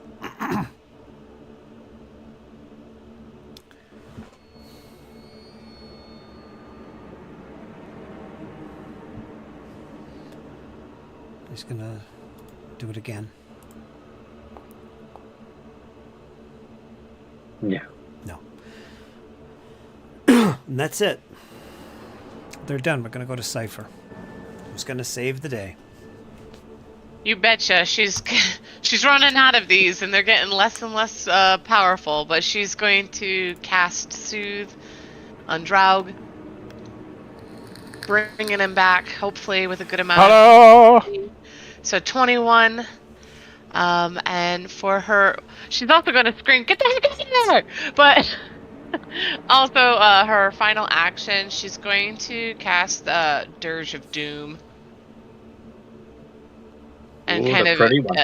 invoke fear on these enemies once more. Oh, didn't mean to double post. And that's my turn. Imagine the big guy getting loose now. That would be fun. Oh gosh, is the big guy also feared? Because he's in that aura. Oh boy. Anyways. You made it angry. I made it scared. You're gonna need a bigger cage. Mm-hmm. Cypher looks behind her and sees the little boats. Thinking about getting the hell She's out about of ready. Yeah, she's about ready to hop one of those and just like, all right, what's around the bend? Because it's got to be better than this. here. All right. Round 10. A full minute has gone by. And this could be the end of the combat. Wow. All right, so here we go, Bjorn. I'm engaging. And I will use my guidance. That's critical hit. Oh boy. Someone is rolling well today. Yeah, thankfully. Suppose- That's to me. 36 points of slashing damage. And the old guy, right? Yes, sir. Splat. Go ahead and describe the kill on that old bony one. Alright, yeah, Bjorn's kind of seeing him put Draug down again. Bjorn immediately steps in. Draug, you could see this, but Bjorn literally cleaves both of its arms off, picks it up with his left hand, like strangling off the ground, and he looks at this creature. You should have ran. Before he runs it through and slings its body off into the water. And then it turns its focus back onto the other guy. And I'm going to use something that I never really use. But damn it, I'm desperate. I'm desperate for results. On my next attack, I'm going to use, as I find it here. Where the hell is it? Exacting Strike. So basically, if I fail my second attack, for my third attack, I use my second attack bonus.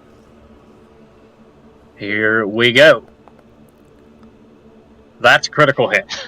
You did not need Exacting Strike at all. No, but Look I at that. Yeah. Look at there. Yeah. 42 points slashing damage. Fuck it. Let's go, guys. Like that. Let's try and swing for the fences here. Hit normal.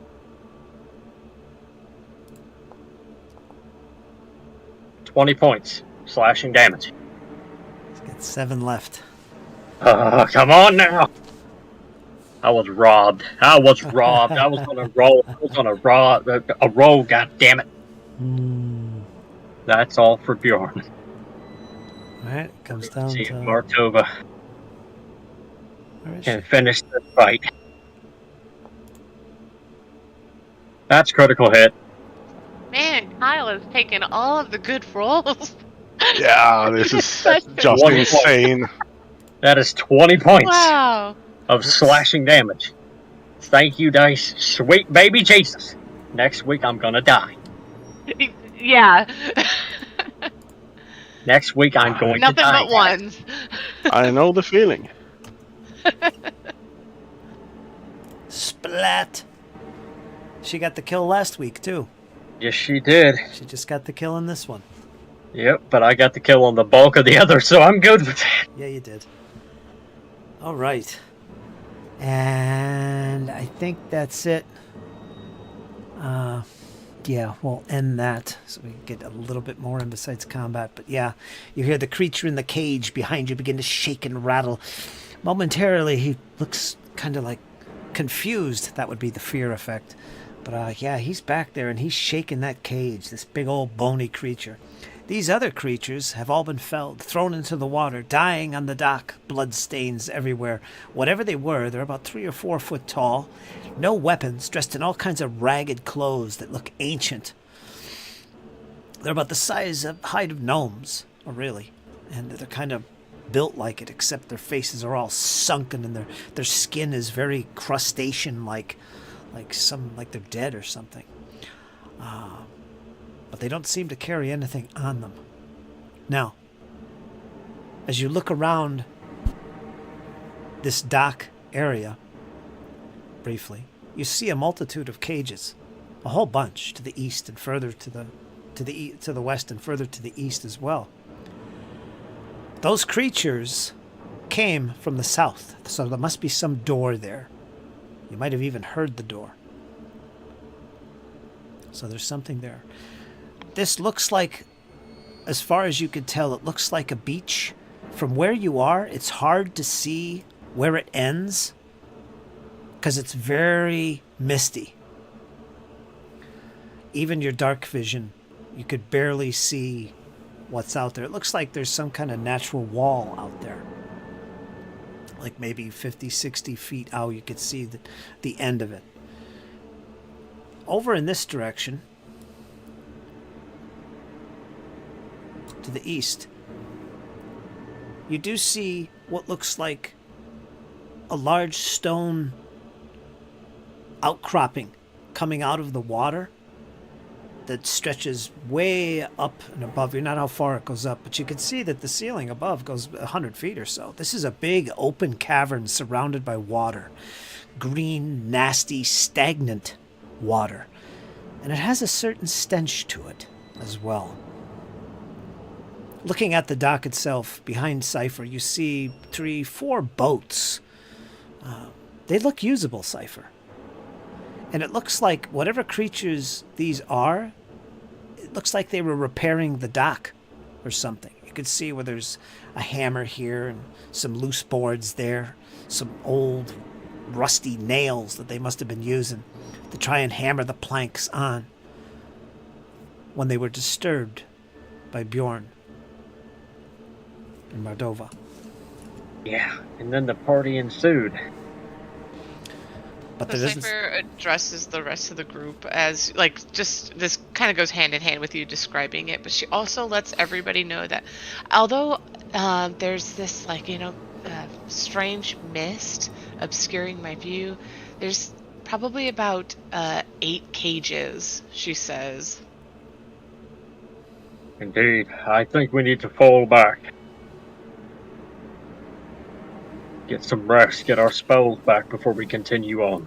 Martova explains clearly Oh yeah, what'd she say? that she was tinkering with these things, and it's going to take a lot of tinkering to figure it out because they're very sensitive as to how they're placed and adjusted so that all 4 corners raise at the same rate and the same time to get up there. So it's a lot of trial and error. So she estimates about 3 hours to get it right. Can I see how sturdy the cages are? You can. Move to the cage you want to investigate. I want to be, like, out of range in case it, like, can slip its bony claw through the cage holes. I don't know if it's still afraid. It would not be, no. It's been a couple seconds. After, like, 6 or so seconds. It looks like it's made out of a combination of metal and wood. And you can see as you draw close, the creature begins to push on it, and the wood starts to give. But in a way, that's kind of a good thing. Because it gives a little bit. But it's also reinforced with metal bands and stuff, so it can't easily be broken through. It's in good shape. Maybe these creatures lock these other creatures up. Who knows? There's a big padlock on the one door there. No, sorry. It's not a padlock. It looks like there's this long piece of wood that's kind of bent, almost like a banana. And it's long. It's about 2 foot long. And it's going through 3, we'll say, strong leather hoops that are keeping the door from actually opening. And the creature itself can't get at it. The way it's sitting there and with 3 loops on the outside and shaped the way it is, it can't get at it with its hands. So, yeah, it's securely locked in there.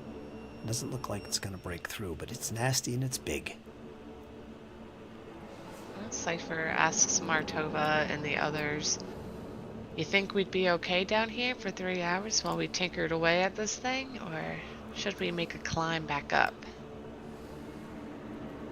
Bjorn kind of looks around, kind of just waves the extremely bloody longsword at her.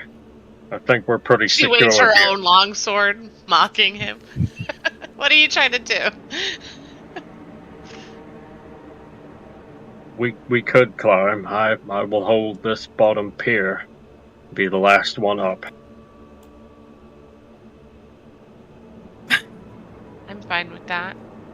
Can someone figure this out? Agatha. Agatha looks someone at will lead them. you. Well, we can help you in some way. Yes, Agatha, someone will Agatha need looks to at them and goes, I am not climbing back up that thing again. think about it, Agatha. We could strap a rope to you and Drow could pull you up from the top. And get dangled over the side with the possibility of being dropped and hitting the ground like a sack of potatoes. Just reach out and grab the chain. Well, then someone better figure this out. Drow steps into the controls and starts yanking on them Agatha's without gonna, knowing what he's doing. Is Agatha able to see if the creature can, like, reach out and try and grab people? Yeah, if you get too close. Yeah, that's why Cypher was like 5-10 feet away. Like, I don't know. I'm just trying to look at the cage. Agatha's gonna try and see if she can engage the creature in some kind of conversation. It's just growling.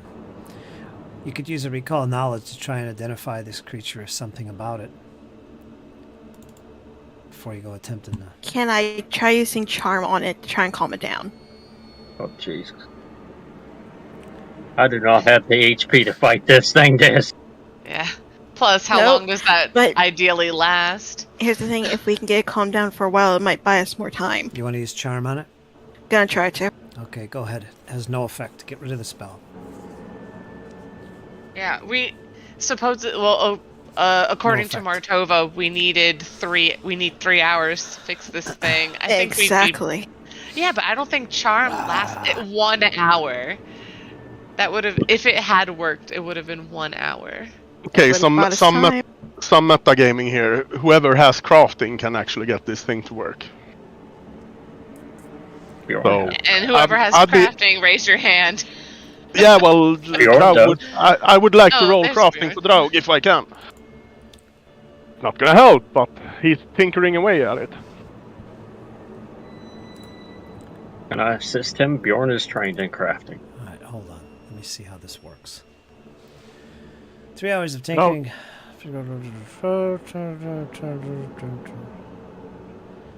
Drow is not trained in crafting.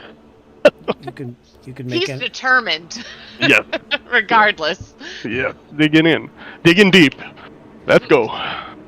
I don't know how much time has passed since we've last done a round of like first aid and treating wounds, but I think 5 minutes, probably. Well, it took 10 us minutes. time to climb down there in the first place. Before Well, combat actually happened, so I don't know how long that was. I climbed down in 2 rounds of combat, I think. Maybe 3. All the way. So, yeah. So with a success, you'll get 10 feet. Critical success will give you 20 feet down or up. Yeah. So, as far as the mechanism is concerned, you all looked at it, and you all agree it's going to take about 3 hours to tinker with this before it works. And even then, there's a chance the damn thing might break. Now, if somebody wants to use crafting in some way to see if this will help, which makes a lot of sense, that is a possibility. It might make the whole process easier, but not quicker. It's going to take you about 3 hours of work to figure this out, period. You all can deduce this just from looking at it and poking around.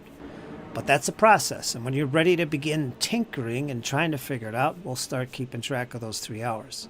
And if there's a crafting check involved, we can do that as well. And then we'll see the results of that 3 hours. Like I said, you might break it. Okay? One Very question fragile. for you. Fragile. Can I use a vine spell to try and tighten the cage? To try and buy Tighten us the more time? cage. All right. Yeah, like try and make it so he can't The break cages look absolutely secure. Don't worry about it.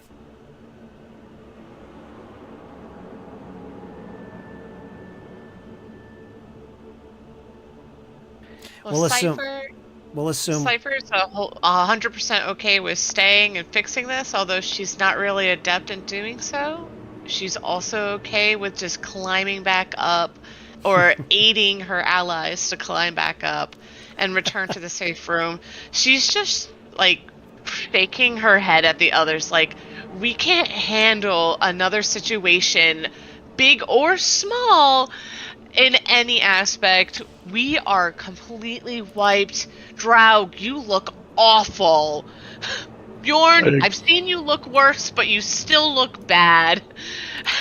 I'm not doing very well myself, and, Martova, I know this probably makes you feel miserable seeing us in a saddened and injured state without being able to do anything, via your deity. I think we should head back, kill some time in our safe room, rest up, and come up with a game plan on what we want to do next. Because obviously, coming down here, now that the barrier's been broken, this seems like a fantastic start. And we can also think about what we want to do with that big fella over there with the skinny fingers. She's pointing to the caged skeleton creature. Anybody that wants, go ahead and make a religion check to identify this creature in the cage. This is recall knowledge.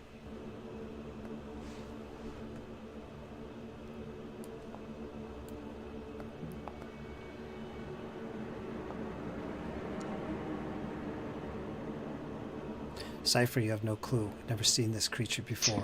Bjorn? Draug, same with you. This is a bony, nasty-looking creature that seems to be grunting and moaning in ways that gives you nightmares. Bjorn, your skills in religion definitely reveal that this creature is undead, as are these bodies of the creatures you just felled. These are undead beings. The creature behind the cage is indeed undead, and Agatha, you agree. And in addition, you have learned that this creature is often referred to as a skeletal hulk to those involved with the necromantic arts. A bony, large creature. It's very resistant to cold, and perhaps other elements as well. Its resistance is 5 against cold attacks.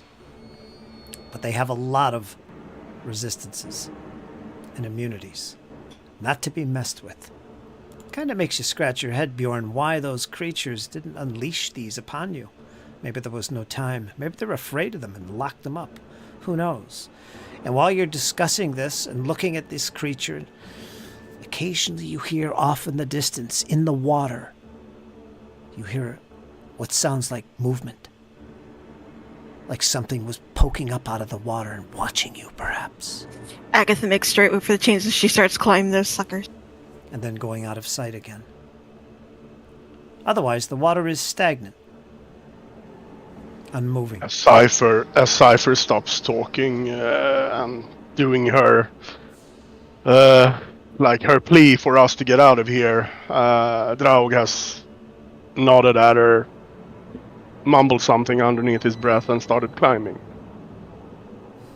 Draug's getting out. Yep. So, Go. oh, you guys. Agatha's climbing. I will hold here, and I'll be the last to leave. I'll make sure the pad stays safe. All right. So what we'll do, everybody give me one climb check. Since it's the end of the session. We'll do that. That would be athletics, right? Yeah. Yeah, athletics. Yeah, watch me fail. As long as I don't see a critical fail. Which I don't think you're going to get. Yeah. I'll stick by it. Agatha, you scored another freaking 6. Boys, change your dice color or something. That's horrible. Not good tonight. All right, Bjorn, you can make it up there really easy. Cypher, it's pretty typical. Draug, you're also making your way up there easily. You two can help the others get up there relatively quick, including Agatha. So it's going to take a little bit of time, but nobody falls, nobody takes any damage, and you make your way back out. And you want to head to the safe room? Yes. Yeah. All right, you can get back there. I'll deduct the time. And Practically crawling over. For my exploration activity, I'd like to cover tracks. Clean up the blood as we're dripping. all right, I will have one more thing kick into gear.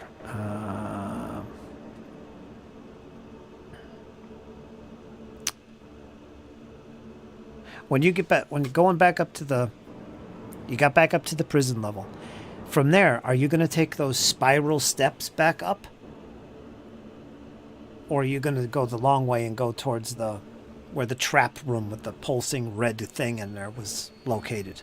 That direction. Which way are you going to get to the safe room? We'll take the spiral. Spiral. Okay. It's right there. There's 5 people here. I'm going to re-roll ones. Let me make this public. I'm going to roll d6. Re-rolling ones. Let's see. Let's put her here. Draug, you're going to go here. Agatha, you're going to go here. Agatha, get over here. So left to right, 1 or 2 through 6. Let's roll a dice. It's going to be a re-roll. 3. That's going to be 1, 2, 3. It's Bjorn. Bjorn, I'm going to need you to make a reflex save. DC is going to be 23. 31. All right. So the only thing that happens as you make your way up, I got a random event, is going up the spiral stairs, there is this rusty railing that's through there. As you're making your way up this tight spiral stair, you mistakenly lean on that rusty railing, Bjorn. And at the last second, you manage to catch your footing and avoid falling over pushing the railing right down and taking probably some good fall damage. And of course, Bjorn there right next to you or behind you actually grabs you. So you're safe. You're all good. You can make your way back to the safe room, safe and sound. Karma's spell on the door is still there. And she's also there. Shadow mode. And you're all safe and sound. So that's where we'll pick up the next session. Let me add some time here. Sounds good to me. Well, what'd you think, Rachel? Did you enjoy that? I'm glad we're still alive. That's my answer every time you ask me. Glad we're still alive. Fight another day. It was definitely challenging getting us all in the same ground. But it is what it is. I was debating on just jumping the hole. I'm like, 50 damage? 50 damage. 40 damage, or because I have catfall, but still, I was really like weighing and I'm like, I think I can get rid of a couple of rounds. They seem to have it down there because Bjorn was down there. But wow.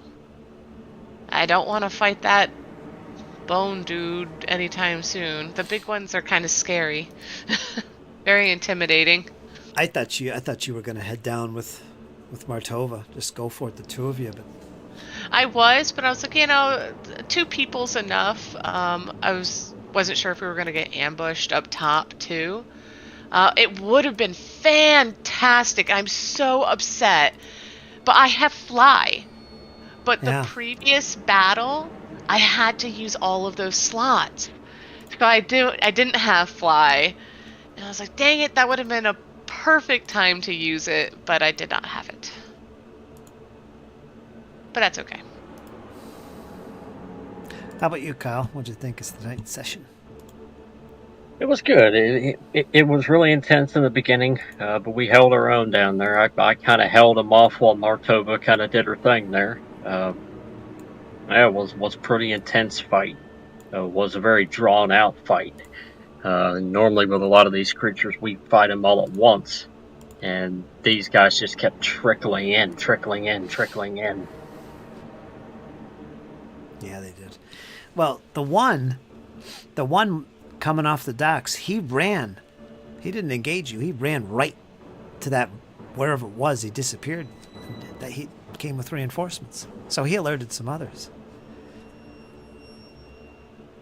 That's what happened. Yeah. And that was intense in a different way. But I think that showed what a fighter can do. As far as Bjorn it goes, yeah, I took a lot of damage, but Bjorn was pretty dominant, as was the bulk of everybody else down there. So I think it was good teamwork for the bulk of it. Everybody did well getting down, and then once you guys got down, it just, poured on the offense there. Except for Fred, you need to change your dice. Oh yeah. Dice, Agatha too. Horrible climbing. Oh my god. What'd you think, Dizzy? I can guess.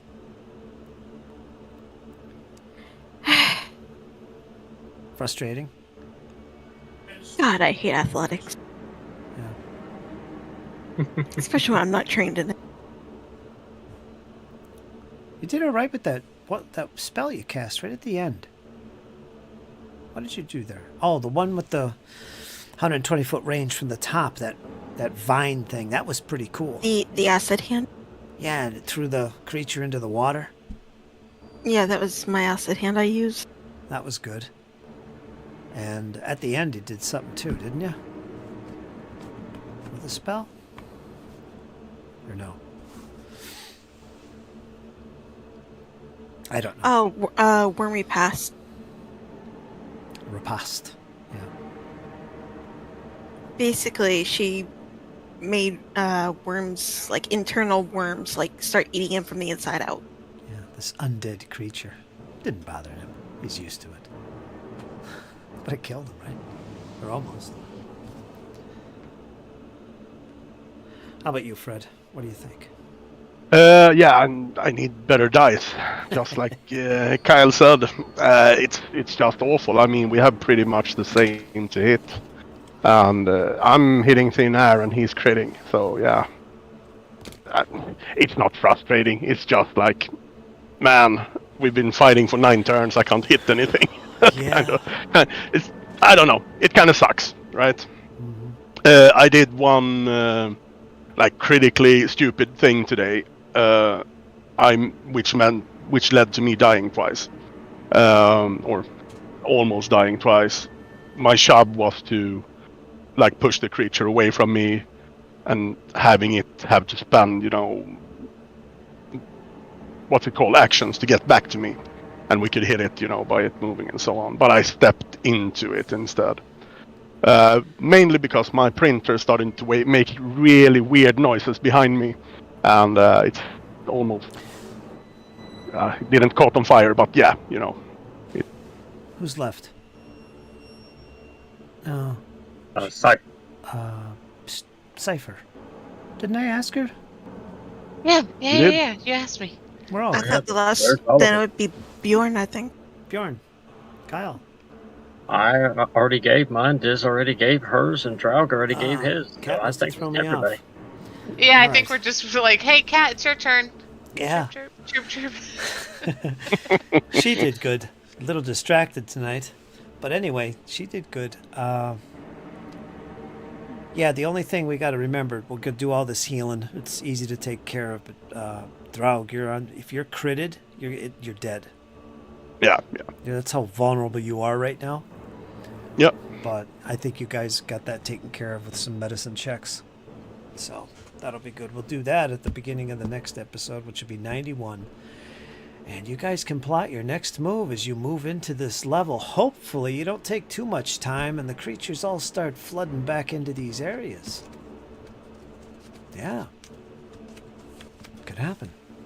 But plenty of food for thought, things to think about. And that's going to be our session, folks. We're going to call it here. So, hope you enjoyed. We're going to be back again next week with episode 91. Stay tuned for that. Good fun as always. Remember, folks, hang in there. It's only going to get better. We'll talk to you soon.